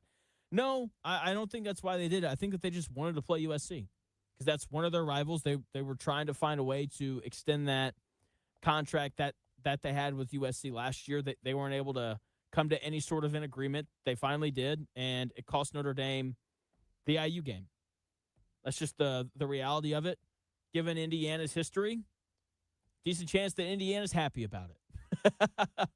Canceling on Virginia and Louisville the last 2 years. So, yeah, I don't think that they did it to duck Indiana. We very quickly forget that the last time Notre Dame played IU, Notre Dame trounced them on their way to playing in the national title game. So I don't think that this was we want to stay in the top 12 kind of thing. I think this is just they had an opportunity to reestablish one of their rivalries, one of the better rivalries in college football, and they took advantage of that opportunity, and sadly it means that they had to cancel the in-state bout against IU. Look, Notre Dame is looking for good teams to play. They know that their schedule's terrible. They know it. I promise. They're looking for more tough games to play. So I wouldn't be surprised if they found a way to go back to the drawing board and found a way to get that Notre Dame IU game back on schedule at some point in the future. But hey, we will see. We will see. All right, Chris, we got a couple minutes left here. Why don't you tell us what we learned today on the Real Jonathan Smith Show? All right, class. What did we learn today? Yeah, so those of you who are listening for maybe the first time ever, this is the end of the show where we basically find out what we learned during Jonathan's show that day. So this has been the Settle Down Juice edition of the Real Jonathan Smith Show. And just kind of in my own head, I had just learned that I didn't realize when John Harbaugh was hired by the Giants how weird it would be to see him in Giants gear. It is a little weird. It looks really awkward. But anyway, we also learned that if Jonathan owned a yacht or a boat, he would not name it Bessie. True, I would not. We learned that you can lose weight in a couple days by turning down ice cream. You can. That's what I did. Yeah, that's how you said you lost weight over the weekend. You turned down ice cream. And I'm 172, man. Watch out. So you lost 2 pounds by not eating ice cream. Yeah, dude. Like, don't eat sugar late at night. That is weight loss tip number one that I have for people. Fair enough. Makes sense. All right. We also learned that a spork is a key utensil at Taco Bell. It's a key utensil anyway, but especially at Taco Bell. The versatility of the spork is so underrated. Right. We learned that in Indiana establishments, servers legally have to open the beer before they give it to you. Nuts. Thanks, Gritty. Insane. We learned that Jonathan thinks I'm old enough to have rubbed stones together to complete homework back in high school. And we learned that Jonathan's Settle Down Juice is not a roofie drink he brings to you on line dancing night at 8 Second Saloon. It is not. No, it is not. I don't want any of Jonathan's Settle Down Juice if that's what it is. That's what we learned today on the Real Jonathan Smith Show. What would you name your boat if you had a boat? I would come up with something clever, but I can't think of anything right off, I'm looking at boat names right now, and I don't really like any of them. Carpe Diem? No. That's nope. Serendipity, Rock the Boat, Oh Captain, My Captain. Yeah. See You Soon, Seize the Day. Not a fan. Yeah, maybe we'll try to name boats. Maybe that's Top 10 Tuesday tomorrow. 10 best names for your boat. Okay. It won't be that. I promise it won't be.